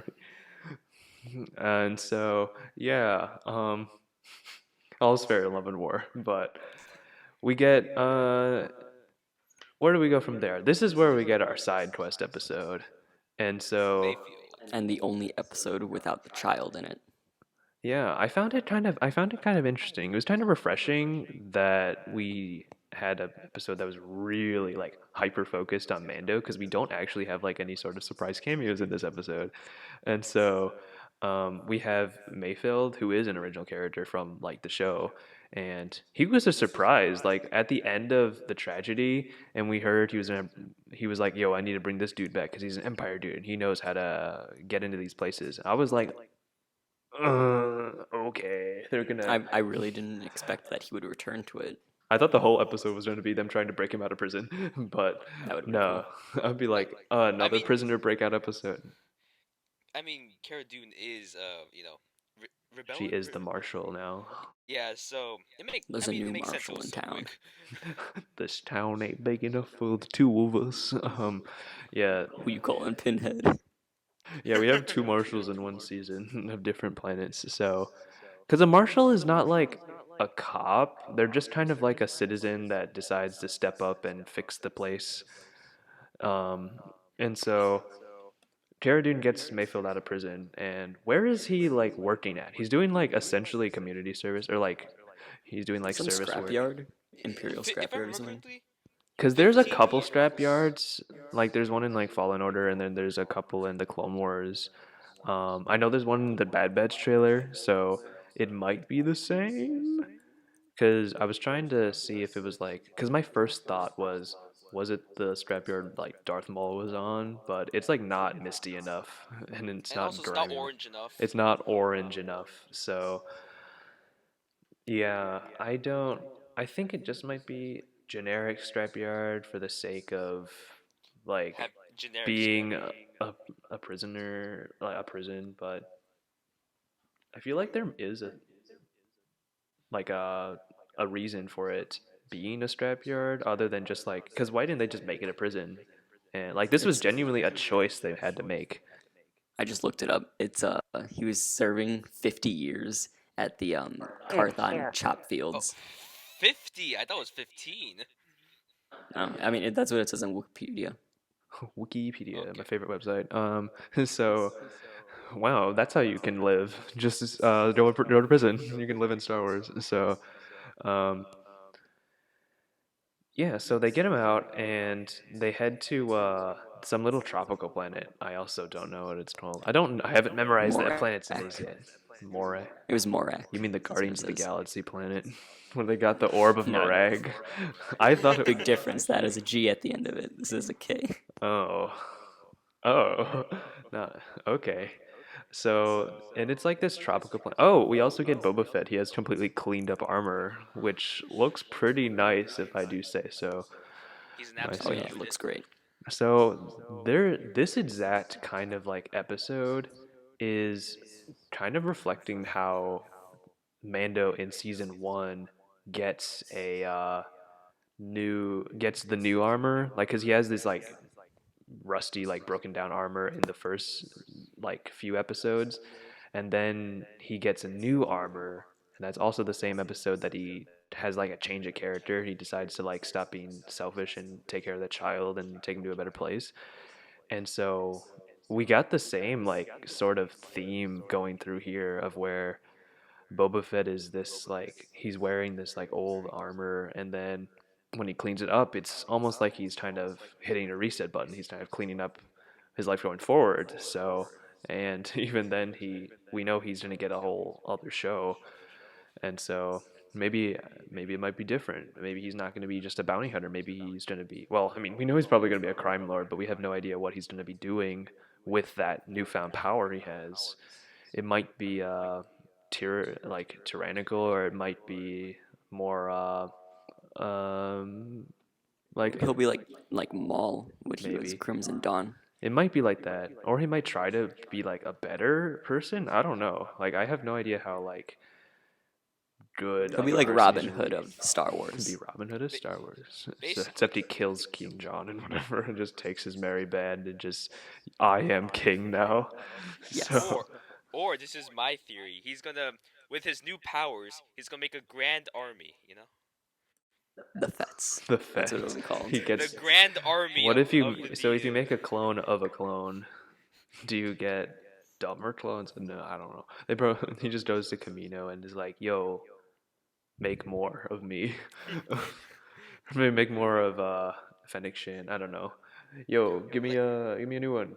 I don't like you." And he just like whenever he gets tired of one, he just removes her and then just replaces her with a new one.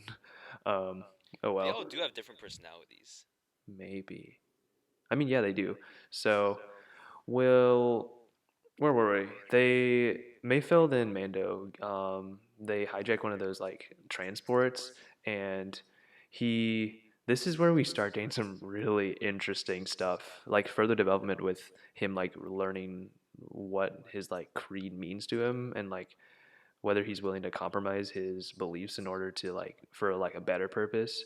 So, um, Mayfield he starts wearing these like the stormtrooper armor, and then Mayfield starts telling him like, "Yo, it is the rule to you can't remove your helmet or you can't show your face. These are different things." And we also get that whole debate over whether the New Republic and the Empire are any different at all, because the consequences we're seeing is like there's not really a difference. So because the power vacuum did just get filled up, but the New Republic isn't really doing as much as they should be, and so eventually they get and this felt a little bit video gamey of when they have like the pirates and they come along and they try to blow them up, and then Mando has this kind of like it's almost like how he was on what was the other episode? There was a different one. I thought of like the first thing that popped in my head of when he was is when he was trying to like climb up the Jawa sandcrawler, but it's not really the same thing, but It's um, similar to it. it's sort of similar. It's him like trying to, except though it's the opposite of where he was. Instead of him being the aggressor on the Jawas, he's the defender. And so, from the like pirates' point of view, they're trying to blow up like an imperial transport, and they're carrying rhydonium, which has been in like the Clone Wars for a while. It's super explosive. Also, Boba Big Fett boom. has this like super cringy line of when he says like rhydonium, highly explosive, and I'm like, yeah, I know, because I've heard it a billion times in the Clone Wars, but of course it's for new viewers. But oh well, because it's like, what if I said this is gasoline, highly explosive? I'm like, okay. I Thanks, mean, Captain Obvious. yeah. I mean, Well, like to new viewers, I know, which is but it's unfortunate still because people weird. should watch Clone Wars. People That's should true. watch Clone Wars Not a lot of people watched Clone Wars before they watched The Mandalorian. before school got out. I was Which watching. is I was like sitting right behind someone who was watching Clone Wars season one, and I'm pretty sure it's because he watched Mando and then he went back to watch Clone Wars. I need to ask him about it. But yeah, so we got the he's defending the transport, and then he gets saved by the TIE fighters when they the finally get. Imperials. Yeah, Which is like the only time you're ever excited to see a TIE it fighter. was so weird. Like when I was sitting there, I was like, yay, they're alive, but also like these are the villains. But at So, what cost? But it's like a but at different what cost? perspective. Like I know. it's like there's like if you hear it, there's a heroic theme if you listen to the music, Yeah. Yeah. which I So actually liked it. If I'm being honest, I actually like that. Like just the difference in how much perspective can change things. yeah, so I think this episode really like sealed in why I think the side quests are kind of like an important thing, because the side quests kind of are allowing them to go and like venture into completely other things while keeping like a main plot. Because the main plot, like you have to have a main plot so that way people like stay invested in the show, so that way you have a finale and you can be building up to something. But these like side quest episodes are allowing the show to just be about whatever it wants to be, which I think is like really unique, because they're like Stranger Things or something, or like Dark. They have these really hyper focused plots of when it's like, this is what we're doing. Every episode builds up, and then you can't watch one episode without seeing the last one, and you can't watch the next one without seeing the one like before. And but this show, like, it's you could just pick potentially you could just pick an episode and watch it, and it'll be its own story. It'll have a beginning and an end, and yeah, there will be loose ends like at the end of the tragedy, but um, it's like the show's super unique in that aspect, um, which is why it is being like the only show that is getting renewed for multiple seasons, whereas I think everything that's else the is I think that's the beauty of it. That yeah you can just watch it whenever. It doesn't matter where you start. yeah And also like what else? This. Sh- th- Hold up. I forgot what I was gonna say. yeah. Darn it. So oh well, we can keep going, and so we're getting. Also, if you notice, the Imperial, like the stormtroopers, are saluting with their left arm, and you're not supposed to do that. You're supposed to salute with their right arm. But if you look closely, they actually play a shot of when they salute with their right arm, and then they cut away, and they cut back, and it's the same exact shot, but it's mirrored. And I never noticed that until Hello Greedo, pretty great YouTube channel. He pointed it out because he was in the military. He was in the and so he noticed that, and he was like, "What?" So man, those editors doing some weird stuff back there. I guess you gotta do what you gotta do. So um, they go in, and then Mayfield kind of he sees the this almost played out like a cartoon of where Mayfield sees his old boss. And he's like, "Oh no, I'm not going in there." And so I was like, "Wow, that's very relatable." And so, and then so he tells like Din Djarin like, "Hey, yo, you gotta go do that," and then so and do the face scan. He's like, "What? You haven't even face scan? What? What did you Wait, but say?" how does the I face didn't sign scan up for work? this.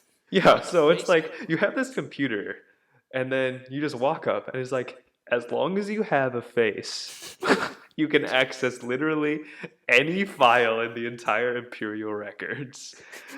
Like you can droids, no, As long as aliens, you're not an probably not. alien. I mean, the Empire was very humanocentric. Yeah, they're pretty, in a word, galaxy like races. They're So they're speciesists. yeah, so because they are what is it called? It's called xenophobia or something. I don't know. Is that what it's called? I think so. I don't know. I don't know. Xenomorphs. Xenomorphs. Yeah, because xeno does mean alien in Greek. So maybe it's Latin. I don't know. And so um, he does that. He takes off his helmet, and when I saw that, I was like, because I didn't think right away about the like computer logic. I was just like, whoa, he took off his helmet. That's what like I was just kind of like, this is kind of what the show's been building up to. It's like he's learning to accept his own, or accept that you can, like, it's your code, like your tree doesn't have to be so strict that it's preventing you from doing things, or it's preventing you from making any sort of like emotional connection with someone else, which is exactly what like Grogu does at the end of the season, because he finally takes his helmet off for Grogu. And so, and that right there is like, because it's a beautiful moment. We'll get to that. And so uh so the officer, the is he like, what rank is he? Like a lieutenant or something? He's not He's a pretty lieutenant. high rank. He's decently high Yeah. ranked. He's not a Yeah. lieutenant. He's kind of like, because he's still like dressed in like how the like commanding officers are. He's not a general. I don't know what ranks, or I know there are generals, there are admirals, there are grand admirals, there are grand moffs, and then there's the emperor. So Hold on, let um, me take a look. The And there's officer. Snoke. and then there's Snoke, who's just kind of out in dead space over here. Yes. Snack. He's Quite his dead own space. thing. Um, Hold up, let me take a look at what his. there is. You are now sneak. You You you are are now- your own rank.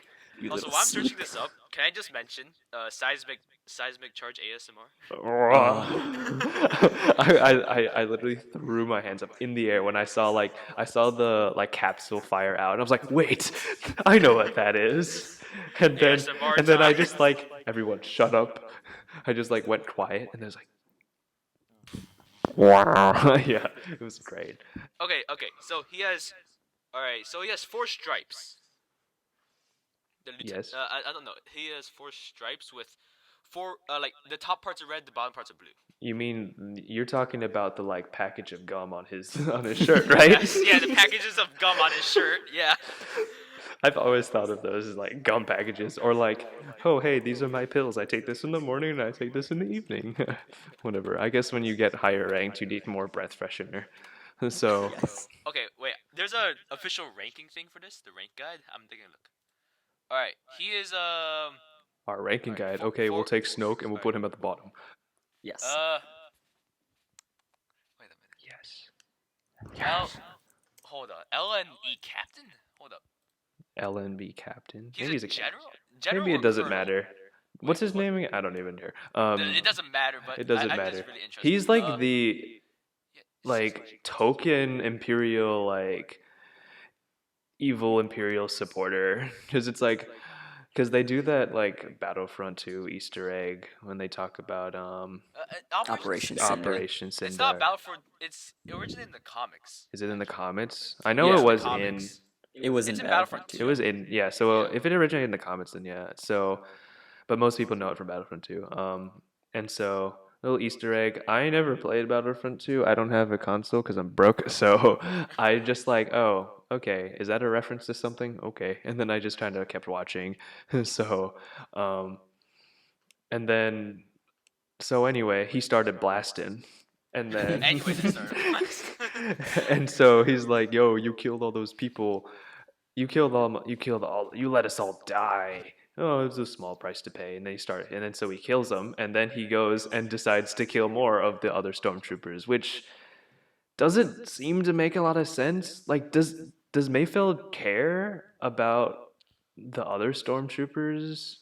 Like, was the primary reason he didn't like or didn't support Operation Cinder, was that because his life was in danger, or was it because No, he cared because about it's- his other stormtrooper friends I or think whatever? I think he It's cared been a about the both. other ones. But he goes and like shoots a bunch of others. One of the I mean- shore troopers just trying to have his lunch, and then he gets shot. Like, Yeah. It's like, what the? little did he know that was the last meal he would ever have. No, Oh I don't think he even my. ate. I don't think he even ate. Yeah, so, and then they jump out the window, or they climb out the window, and then we get our, and then so we have kind of like one of those kind of Death Star moments of where he fires a single shot and blows up the entire like facility. It is Rhydonium. It is right. I know it's Rhydonium, but Plus, there was like, like a whole bunch next to each other, so it just made a huge explosion. but it's just like out there, and it is Rhydonium, out here in the open. Like it's not like protected or like anything. Like what if someone was just like out in, what if that happened? I mean, it did happen. They just have someone walk up and then shoot it, and then they all blow up. They could So have it- always just had Boba Fett shoot another seismic charge down there. They could just do that.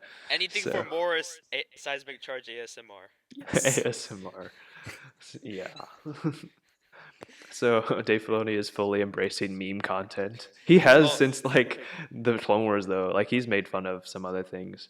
I know like I know he says hello there quite a few times, but I know Nice. that hasn't really been, it didn't start as a meme though. Like I know the original like people like behind, Yeah, it wasn't supposed. Like- None of the prequels were supposed to be a meme. No. It's Yeah, 'cause called the the only- internet. yeah, because the only reason like Ewan McGregor says hello there is because like Alec Guinness said it in episode 4. So Like, even But though he did- I think Ewan McGregor even accepts it. He says hello there in like one of like Comic Con. I don't remember. He said it like in a when the Kenobi series was introduced. He said hello there. I want the first and last line of the Kenobi series to be hello there. If Or it no, I is, want the that- first line to be hello there, and then the very next line to be General Kenobi. The last line of it will be when he first says hello there in episode 4. It should be that. It's gonna go all right up to that. They're gonna recreate the scene, and then they're gonna bring Mark Hamill back and deep fake him again. Yes. Hello It'll Then be they'll from have his to- perspective. Then it'll have to deep fake Alec Guinness onto Ewan McGregor's face. They do What have the if- same triangle nose though. Oh, That's my. true. He's gonna. I want to see him learn how to do a Great Dragon shout. So maybe that would be cool. That'd be cool. That's how it opens up. You just hear him scream. He's just like normally streaming, "You are the chosen one." He's just screaming that into the distance, and the Great Dragon's like, "I don't know what that was, but it sounded scary." And the Tusken Raiders are like, "Huh? That sounded scary," and they just leave. Have you ever heard the legend? Of the one who killed all the men, women, and children too? And Obi-Wan's like, "Wait, Anakin did what? I didn't know this. This is news No to me. wonder why this all happened. Padme, why did you do anything about this? Why was he like? Because she was like, In the Here's- prequel, she was for some reason she was very chill with. he was like, being angry makes you human or whatever. And then it shouldn't be like, you, bro. yeah, What did you but do? It's the men. BF, what'd you do? What'd you do? So, It's not just the men, but the woman and the children. I think that's a war crime as well. oh, Yeah, well, that's the there's no list. war yet. There's no war yet. This is the. True. So This it's is legal. the beginning of the war, and so yeah, and so we head off, and then we go into the we cut to Moff Gideon, and he has his whole like, what is it? Mando repeats the same dialogue Yeah. that Moff Pays Gideon homage says. to I believe it was the season 1 finale that he said that in. Yeah, it was a season No, one. he says finale. in the season 1 second to Yeah, it was the second to last episode. It was Okay. the same one. So you have something I want. Instead I of feel like saying it, he says like him. He means- yeah. Like it's more meaningful. Yeah, I I thought didn't that was even great. know it was the same. Wait, no, I did know. I did know. Yeah, I did notice it. And so, and then like, I did notice it at first, and then Muffian's like got that oh shoot moment on his face, and then this is what pushes us into the final episode. We are now at 100 minutes of this podcast. We're getting there. We'll get there. So, this is also directed by Peyton Reed. So, which I think he did a great job with this one. yeah, so a lot of people were kind of like kind of uneasy about when his directing like credit was announced for this, because it got announced kind of late, because I don't think they announced them all right away. I think they kind of, I because think this they one, announced them a few days before each episode would come out. yeah, Because I remember seeing that Dave Filoni was going to direct the Jedi yeah, episode, and I found that out like 3 days before the episode actually aired.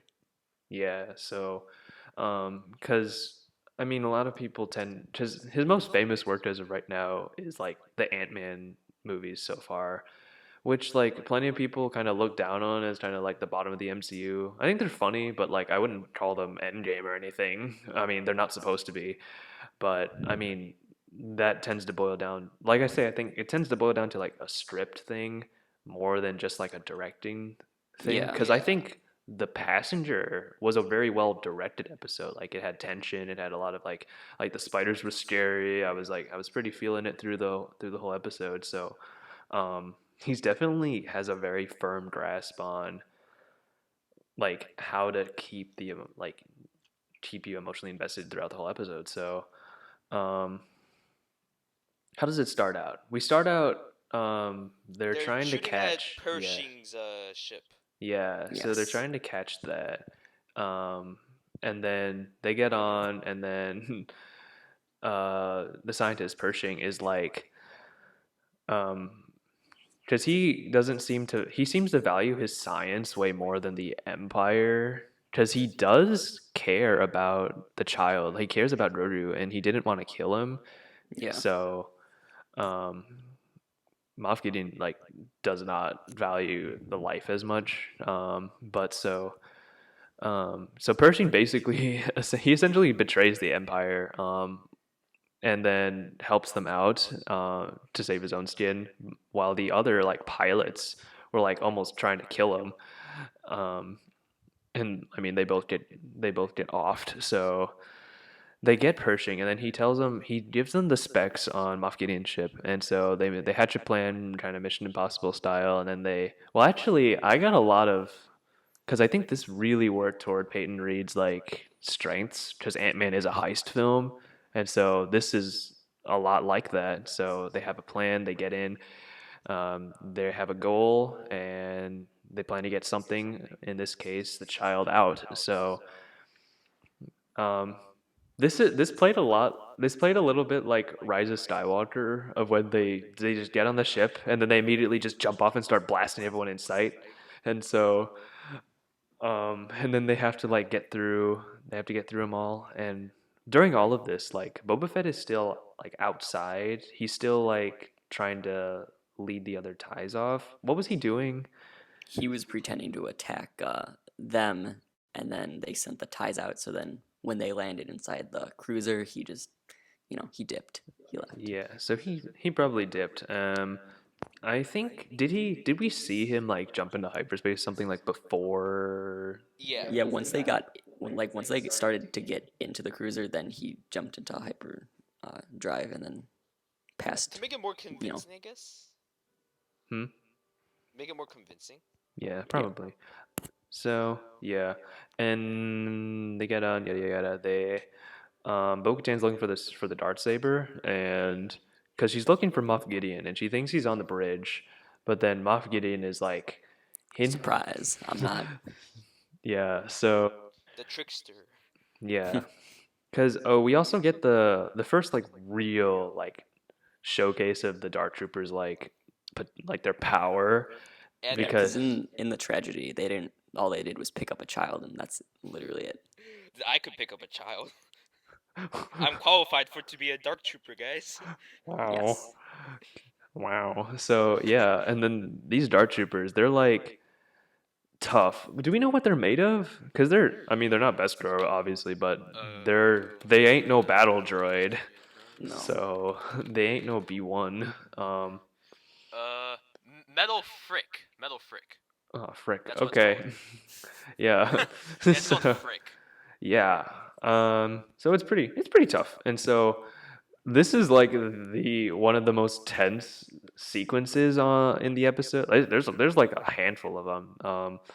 Of where like Din Djarin is trying to fight one Dark Trooper, like just one that gets out it gets out of their like little hangar, their like little charging space, and so and he basically like beats his helmet into the wall, and he tries to like fire his like Flamethrower. yeah, his flamethrower at him, which kind of like it turns him into kind of like a Terminator I reference. feel like it is like the dark troopers like heavily inspired by the Terminator. I'm really certain they're Terminator. Like those- even the theme yeah. song's kind of Terminator.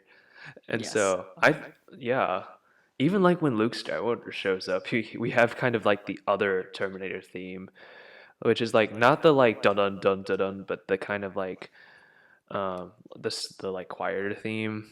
It was weird. Ludwig Göransson, what are you doing? Because whatever you're doing, keep it up.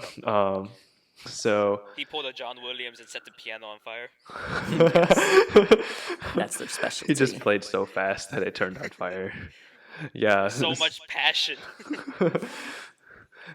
You have hate. You have anger.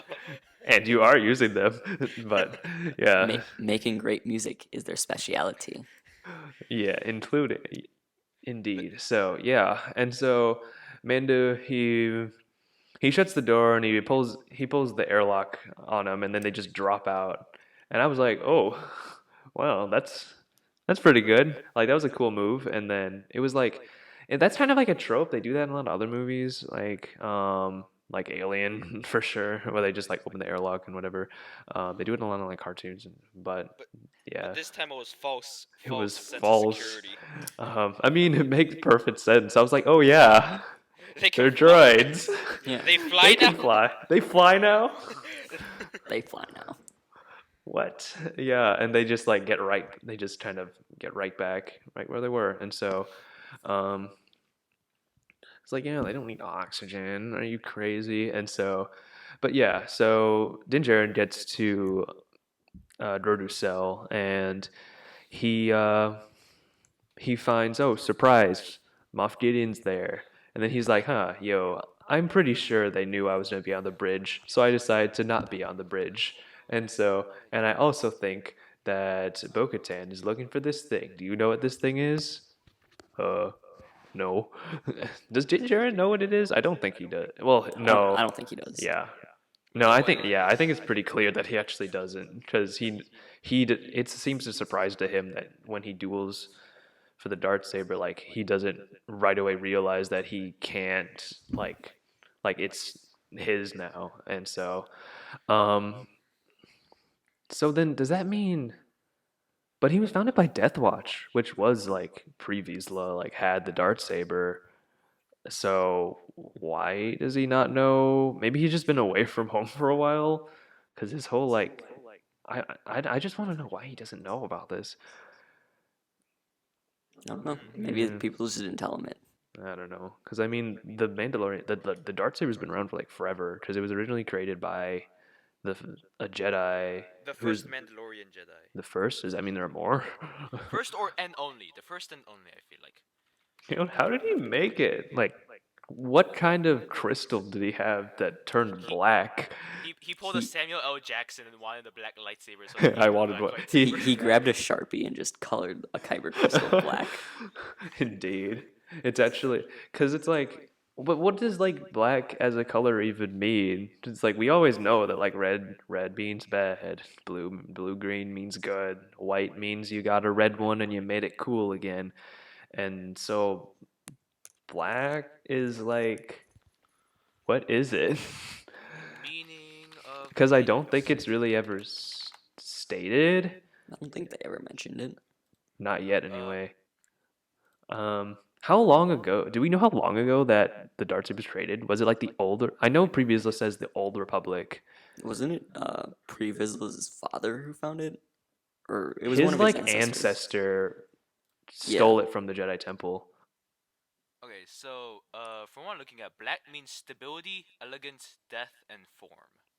It sounds like death to me. Because Death Watch. I don't know. Wait, is that like a Star Wars definition, or is that just like a color definition? Wait, Like how color purple's definition That's a is color just definition. because Sam Jackson just wanted it. That's why. Yeah, black is so this is what this says. I don't know if it's 'Cause I true, know, but it like, says Legends has- self-obsession. Okay. Maybe he just looked. Maybe this Mando Jedi just looked beautiful. I don't know. He's played by Legolas. He just takes off his helmet. And he has just like flowing elf hair. And they just you have like the wind just comes and the leaves like pass through and he like smiles and his teeth like shine. Or like he takes off his helmet, the wind just suddenly starts to blow. Wherever I go, the wind follows. So, um, yeah, I don't think it's canon. Like the color meanings are canon. I I know don't they think made it a lot is. of like legend stuff of it's like, oh, if you have a blue, you're like more I know it's like green, you're more like in tune with the Forcer, you're more meditative or whatever. It's like it's basically a personality thing, but I don't think it's canon anymore. I don't really think it matters that much, other than if you want a green lightsaber, it's just to get it Or to you could stand pull a out Samuel L. from the Jackson. sky. Yes. So, but then it's like, yeah, or your Sam Jackson. Hey, I want a purple lightsaber. George is like, okay, cool. It I mean, goes how you blue, cannot you're you good. Red, you're bad. Green, you need it to stand out in the blue sky. And purple, you wanted it, so you got it. I mean, it's Samuel L. Jackson. You cannot deny him what he wants. It's No, Samuel L. you have to Jackson. give him everything that he wants. He's too cool. He's if it wasn't for Palpatine, he'd be the most powerful Jedi in the universe. Oh my. Well, if it wasn't for Anakin, it would have been. So, yeah. So, and then and then Moff Gideon is really playing like Palpatine in this like whole episode. Because even when he's like defeated, even when he has his own lightsaber, he's like he's finding a way to get the upper hand. He's really manipulative, and he says like, "Oh yeah, you can take him. Take the child. I don't need him. I'm cool." And then he just tries to kill him like He right there. trickster. Trickster. And like So, even when the Mando defeats him, it's like he still in a way he still won. oh He yeah, denied yeah, what Bo-Katan wants. yeah. So, okay. So this is the part that I knew we were like building up to for this whole season, which is when they Mando duels to get the dark saber. Um, and so he uses the Beskar spear, and when he's dueling, like it still turns like red, like it gets hot. So I'm assuming because it's still metal, like it's not a Yeah. lightsaber, so it can hold up against it, but um it'll still like cut through eventually, kind of like how Qui-Gon still has, like he gets like in episode 1 he has to cut through like 5 doors and it takes him a while, but that's because there's like 5 doors. So um I think it's super cool how like Mandalorians have like developed all this like technology and like weapons to combat lightsabers and combat Jedi. Like even in the Clone Wars when Maul is in one of those like, it looks like a carbonite like chamber, but it's just like a cube. It's Basically like a a torture monolith. device. Yeah, essentially. Yeah. It looks like it's like a medieval like coffin to suppress force powers, which is surprising. I'm like, I didn't know you could do that. I mean, Um, if they can't focus, they can't use the Force. That's why General Grievous was so threatening. well, was it? Was it because he I don't know, but I know like if you can't focus, you can't use the Force. Maybe they used something that made them not focus. Maybe they just like blast like annoying music into the they blast Axe body spray. Oh god. Is that Axe body spray? Maul is like, get me out. That would just make him more angry though. So wouldn't he just like get, I don't even know. I fear no man, but that Oh my. thing. They blast anti-force is where life creates the force. So what is the opposite of life? Annoying Axe body music. spray. Axe body spray. Oh gosh. So yeah, that's how you defeat. That's what Moff Gideon should have done. He should have just blasted annoying music into the hallways, and he wouldn't have been able to focus. Yes. So, I mean, uh, but like, wait, are we talking about the Mando or Luke? talking about, well, I mean when Luke shows up. Oh So, yeah, he should just he should have just given the Dark Troopers X body spray and like GG's. GG's. So instead of like, instead of Mando, instead of a flamethrower, he has Axe body spray. Space cologne, guys. So, And all that's how right. the Jedi's died. Oh my. Yeah. In the first Galactic Purge. Um, yeah, so we get this absolutely awesome fight, which is it's really short, but I'm kind of glad it wasn't like really drawn out. Yeah. So, because I mean, to be honest, prequel fights are like awesome, but they're really long. Um, like I feel like in episode 3 we have like two different lightsaber fights going on at the same time, like Yoda and Palpatine and Anakin and Obi-Wan, and it goes on for like the rest of the movie. I So think it's like 20 minutes it's like long. 20 minutes. So like it's an awesome fight, but it's just like cut it down, man. And so short and sweet. So and so he wins the dart saber. It almost felt it didn't feel like easy because I mean it was a kind of a brutal fight and it was like there's a lot of tension and um this is kind of the first fight we see between like non-force users. Like neither of them like both have like it's a lightsaber like duel, but neither of them can use the force. So Basically, it's a fair duel. it's a fair duel. Like the Ahsoka duel was like, come on, who do you think is gonna win this? And they're kind of like, oh no, Ahsoka lost a lightsaber and it fell in the lake, and like, oh yeah, she could totally lose. I'm like, come on, come on, come on, Guys, come have you seen on. Clone Wars? Do Have you you not seen recognize that Clone stance Wars? she went into? That Yeah. stance.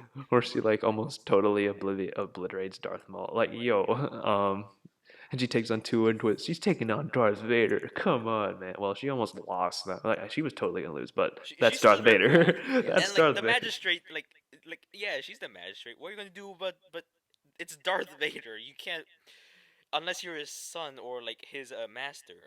Apparently, the magistrate is a Night Sister too, because Hmm. Ahsoka says she like her home world, her home people were massacred, which was in the Clone Wars, in literally the episode called Massacre, which is the one episode I refused to watch as a child because it scared me. But it's the zombie episode. Well, Oh, Oh the yeah. third zombie episode. They have zombie episodes in the first season, in the with second the season, worms and whatever. Or the second season, yeah. And it so was actually pretty good. yeah, it was pretty good. Yeah. So, um, and apparently she's a Night Sister, which might mean she might have some inherent like Force abilities, not like a Wizard Jedi hair. level, but like Hero Wizard Harry. So and so, yeah, I think she has a like a tattoo or something that might be indicative of that. Um, that's what I thought. I think maybe, but anyway, Din Djarin loses or Din Djarin wins. He gets the darts, and Bo-Katan is in the bridge, and he's like, "Yo," she's like, "Yo, where's Moff Gideon?" And then the door opens up, and then Din Djarin walks in, and she's like, "Oh, shoot!" And so she Oh, goes, "Yeah." And he's just carrying the dart saber and the child and kicking Moff Gideon around like a champion, and so and then and so like at this point it's almost like Gideon is like totally defeated, but he's like still got the upper hand. He's on the ground and he's still saying like, oh, you can't just hand over the dart saber because it must be won and whatever. That part didn't make any sense to me because didn't Sabine give it to Bo-Katan yeah, in that's like the Rebels? biggest I argument. heard a theory that was like because that happened, she sort of jinxed the saber, which is why she lost. Like because the Mandalorian purge happened, and Oh yeah. then she lost like rulership of Mandalore. So I have a theory. I think it's because like she gave them the dart.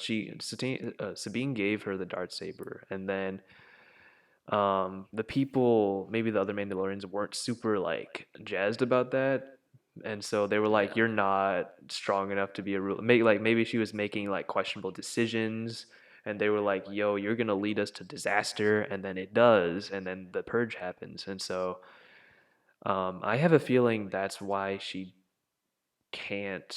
not willing to take it now, because maybe like it was wrong to accept it in the first place in her eyes anyway. Um, and so maybe it wasn't. Maybe that's how she sees it. It might not actually be true. It might just be tough luck, buddy. So because the Empire sucks, but um, yeah. And so during all of this, the Dark Troopers pop in again because they don't need oxygen to breathe, and so And they because they start fly. and they fly now, and so Yep. they get back, and then they start slowly, agonizingly making their way back to the bridge, and then do they have any weapons? Because they just They had punched the blasters. door. They have guns. They had blasters. Okay, I guess blasters might not do a lot to a door. I don't I mean, know. but come on, like Can't you a- just? But isn't Dark this Trooper the beat up- universe of where if you punch a control panel, you can open the door? Yeah. But much. also the control panel is multifunction, so if you punch it, it might close the door, it might lock the door, it might close the door, it might open the door, or it might cause something else to happen. So Self-destruct button. self-destruct the door. Why risk that when you can just punch the door? Yeah. No. So oh well, punching the I door mean, makes they it can fix that. They can fix that easily with flex tape. flex tape, galactic flex tape, Yes. Bestware tape. Buy it at your local bargain mart. Tashi Station. Buy That's where it you at get Tashi Station. Pick up everything from power converters to flex tape. So, also, Mark Hamill finally found Tashi Station. I really hope it wasn't photoshopped. I really wish it's real because I want to go there now. So, uh, well, took him 40 years, but well, here we are. Um, so, um, so this is like that big like Dark Night of the Soul moment. This is the big like oh shoot moment. And I was thinking like when like that little X-wing shows up, I was like almost guaranteed it was Luke because who else flies an X-wing? Yeah. But People thought it would be also Cal. Cal Kestis. I mean, Yeah. I haven't I don't played think he had Fallen an- Order I- yet, but he it's didn't. I don't think he had an X-wing in that. Yeah, in that which game. I made don't me know. question like, why do you think it's Cal? I mean, I know the Cal theories were more like who was the Jedi that Grogu contacted. So, because my first thought was like when they were talking about like back in the tragedy when we were theorizing who he contacted, I was thinking it's either gonna be Luke, it's gonna be Ezra, or or it's just gonna be someone else. So, um, yeah, I mean, when the X-wing like landed, and then we see like the cloaked figure walking through, we're thinking like I start like other thoughts were like going through my head because I was like, are they really gonna do it? There's no way they're gonna do it. Do they have the authority to do this? Is it Sebastian Stan? And then Yeah.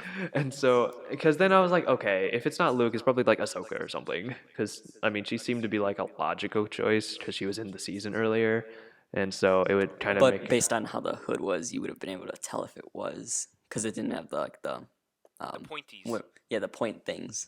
I don't know what those are they're called, like but Leikus. I think Something like they're that. called Leikus. haikus. Haikus. I wanted to say a haiku right away, but then I was like, how many syllables are there? I don't know. 575, Is it 575? if I remember correctly. Yes. Okay, I'm not gonna try. There Don't once try was it. a man from Nantucket, um, and so, um, and so they're looking at like the viewfinders, and it's like all black and white, and then we're like, oh, who is this? And then we finally cut to like the green lightsaber, and it's like, oh yeah, this is Luke. Of course it is, unless it's like, I don't know, Qui-Gon back from the dead. I don't know. Whoa. Yeah, but and so and I was even looking. It's like is like the hilt the same, and it's all that, and so Even the belt, like it was the same that he wore in Return of the Jedi. So that also like really gave it away, and because and his you could see glove. one hand in the glove. Also, So. the theme music.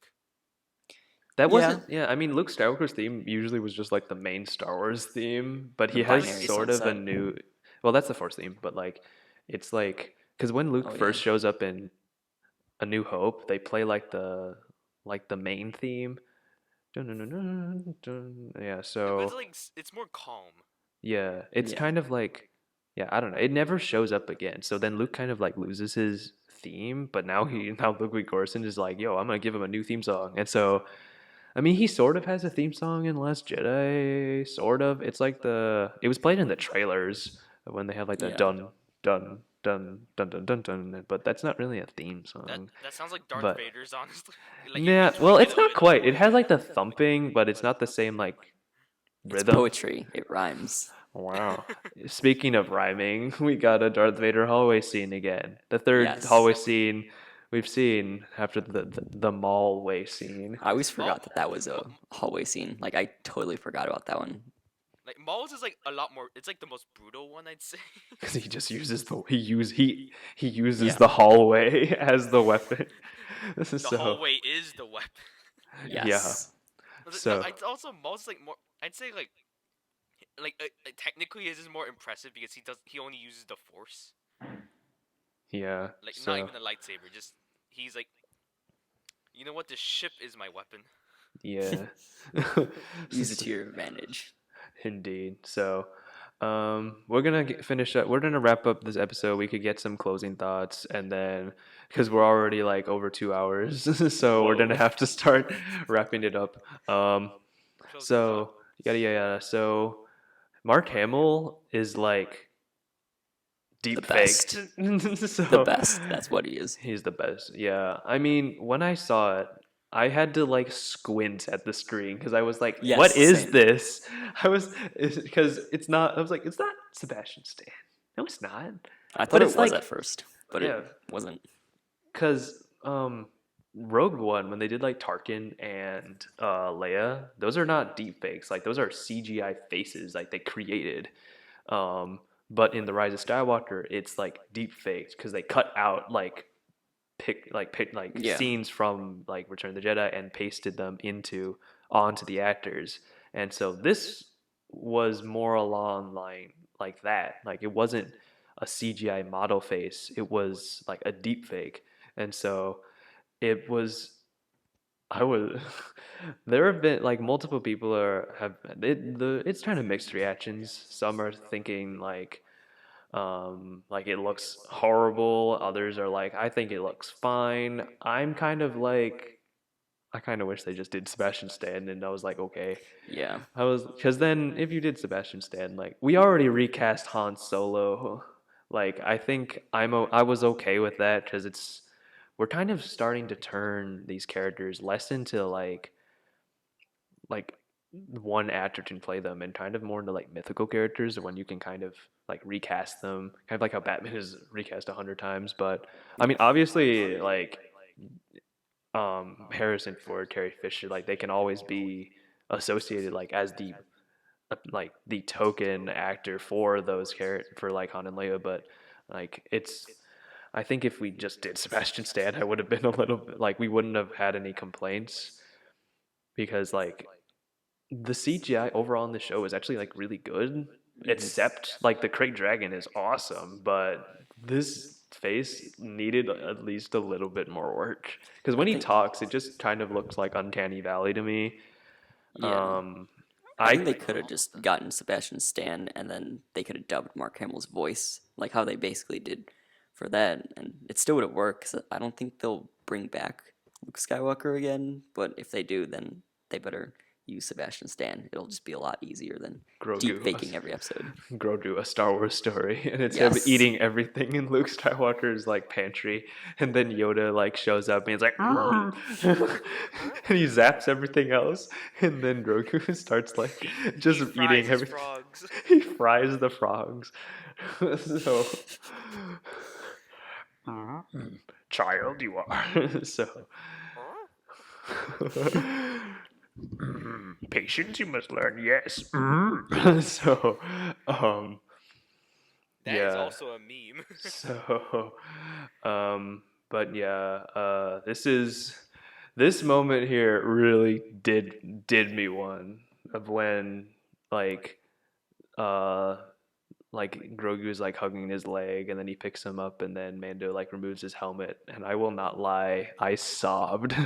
Like I was crying, and I was so feeling the touchy feels, not as I much was. as Soul, but I was still getting the touchy I'm feels. getting more Yeah. emotional now, but yeah, I'm getting a lot more emotional in movies now. I'm usually kind of like stoic, but I'm like this was an episode like this because I Yes. was really along the ride. Like I didn't question a lot of things that happened.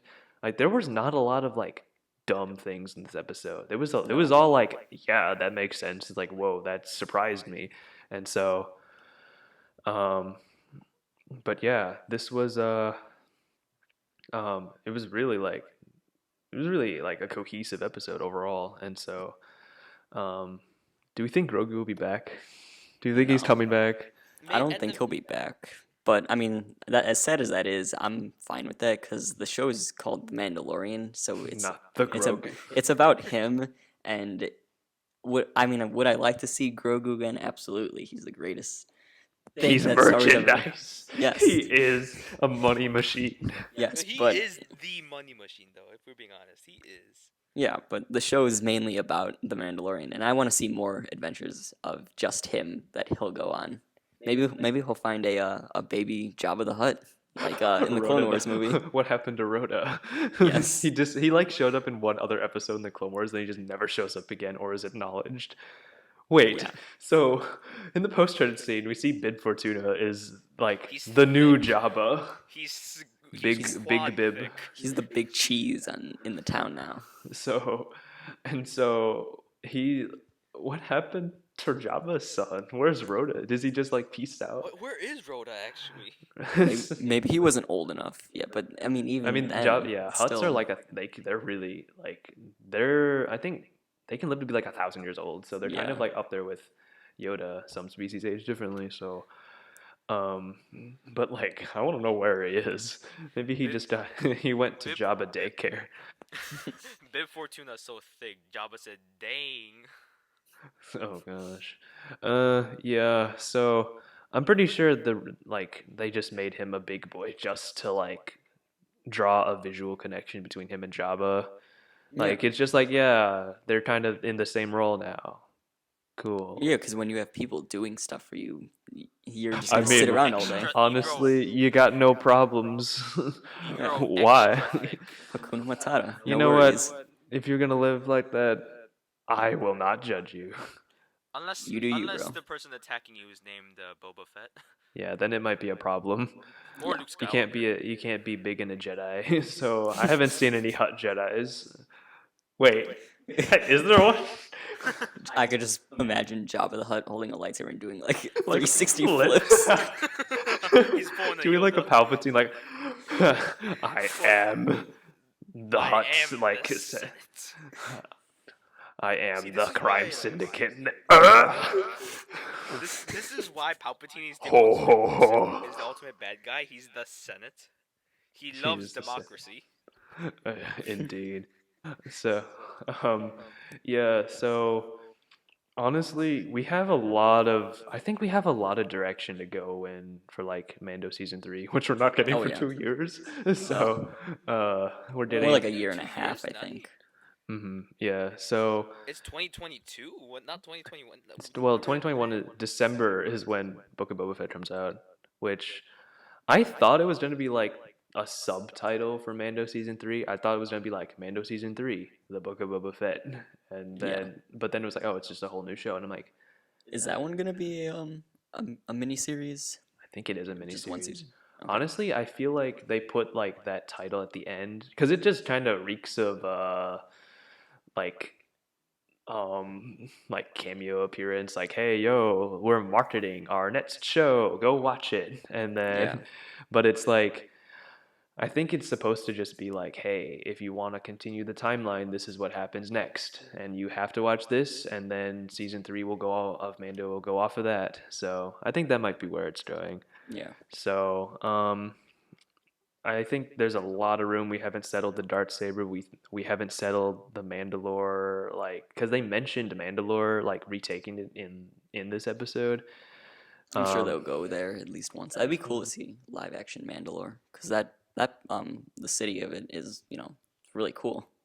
Yeah, because it's like the city, the whole like planet used to be like pretty vibrant and whatever, and then something happened and it got like scorched, and Yeah. so um, I'm pretty sure like a lot of planets start that way, and then they get like either like mining colonies or whatever, and then they get like completely overturned.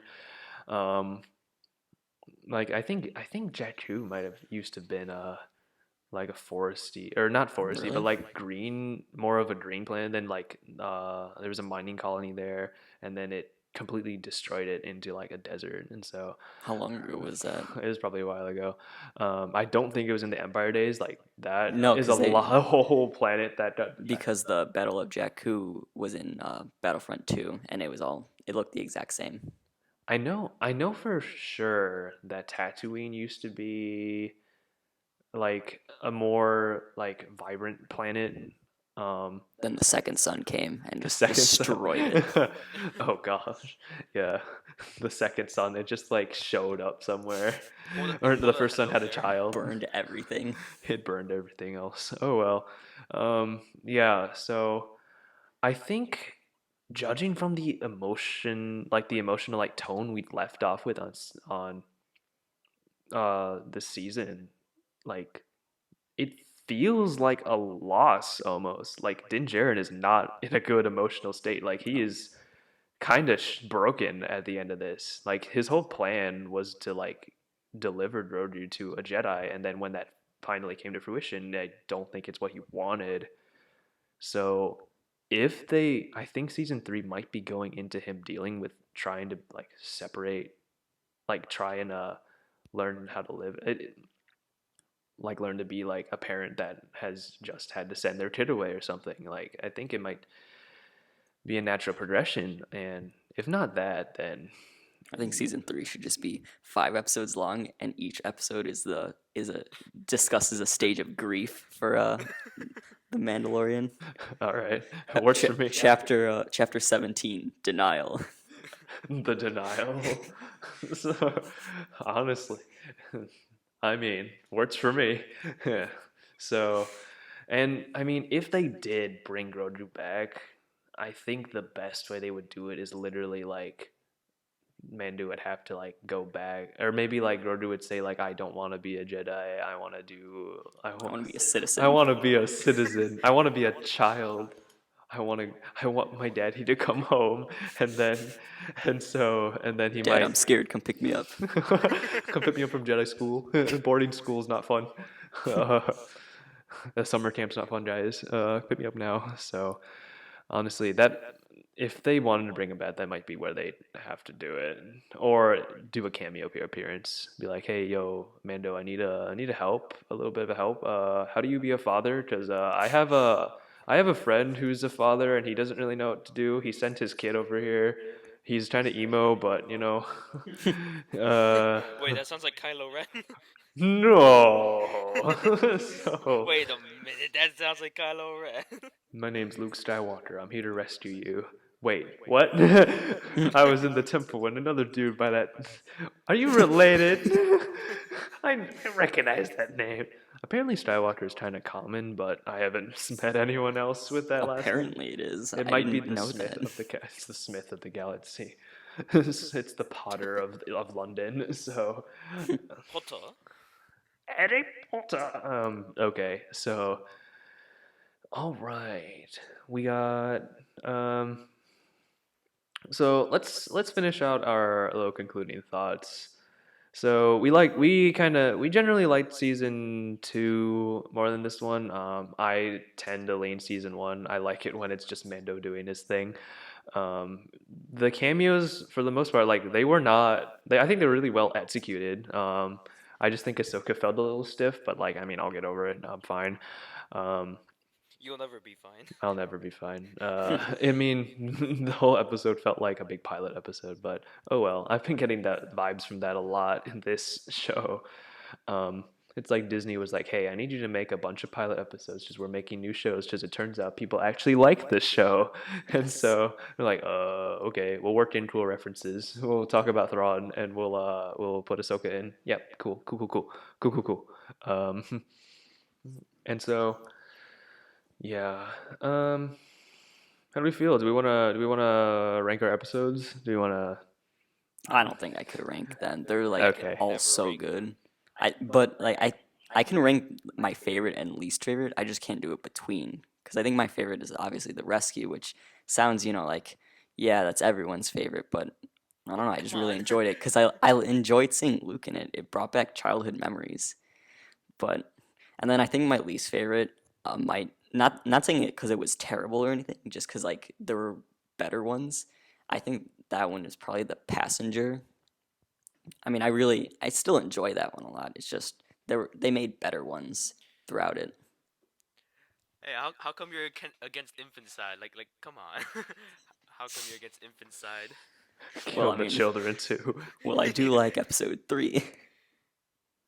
Okay, okay, Hey, hey, we're good hey. now.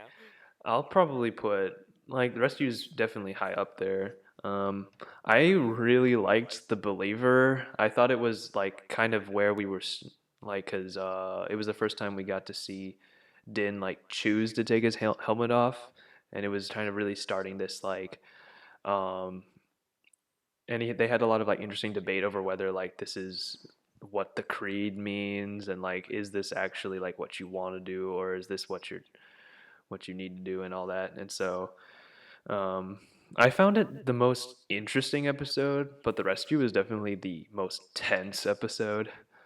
Uh, Yeah. I might put the tragedy kind of low. I don't know if it's the bottom though. I haven't really figured out what my bottom is because it's kind of like it was a really short episode, which isn't the problem, but like um, there wasn't a lot going on other than like Boba Fett looked awesome, and like I it mean, was it's a Boba Fett. yeah, but um, the passenger has. I mean, yeah, it's definitely kind of lower on that down there. I think I might be a little bit controversial with this, but I'll put the Jedi pretty low, maybe like I agree with that two or three actually. at the bottom because like it felt very side questy. Like I mean, yeah, that was the goal at the beginning, but they went there and then they had to do like this stuff with the magistrate, and then Ahsoka didn't sit well with me. I I mean, don't know. it's not the original voice actress. I know, It's but gonna like sit well for a Yeah. while. I know. I mean, I'm fine with like I'm fine with recasting, but I don't know if the direction, like the way like Dave Filoni directed Rosario Dawson to like play or portray Ahsoka is I felt like something was off. I don't know. It's kind of low for me. Like Ahsoka herself is cool. I liked how she fought Mando, but for that like brief instant, and then but there's not a lot that like that like went on that was particularly plot heavy or particularly like symbolically heavy. Um, I don't hate the passenger. I think the passenger is really good. But yeah. So Isaiah, you got any thoughts? Ben Swallow. Okay. Good thought. That's the conclusion. Ben Just end it Swallow. right there. Final thoughts. Ben Swallow. Oh, okay. Thank you. Well, thanks for joining us today. All right. Ben Swallow. All right. So that wraps up our very lengthy episode where we went through every single episode of this of season 2. Imagine we went through every single episode of Clone Wars. Let's do our 10 Yes. hour recap of that. So okay. Do a 24-hour recap of the entire Star or all of Star Wars. Let's go into the books. Wait, Let's should we go do a into the podcast? comics. Yes. Wait. Should we do a podcast of the prequel memes? Just the memes. Yeah, That just What would the be if prequel awesome. memes. we'll do that? Let's put a rain check on that. Rank your prequel memes. Rank our prequel memes. It'll be like a 30-minute episode of what we just do, or it'll be 5 hours long. We don't know. Oh, Or a day or two. Oh, okay. There's so many of them. We just have it's so long that we have to split that episode into multiple episodes. Make it like Kill Bill, part 1 and part 2. Maybe When- make when- it like the Mandalorian chapter 1. when the prequel memes The one, podcast is longer all than the entire memes from the podcast. first 5 minutes of Revenge of the Sith. Make a prequel memes trilogy for the podcast. Oh my gosh.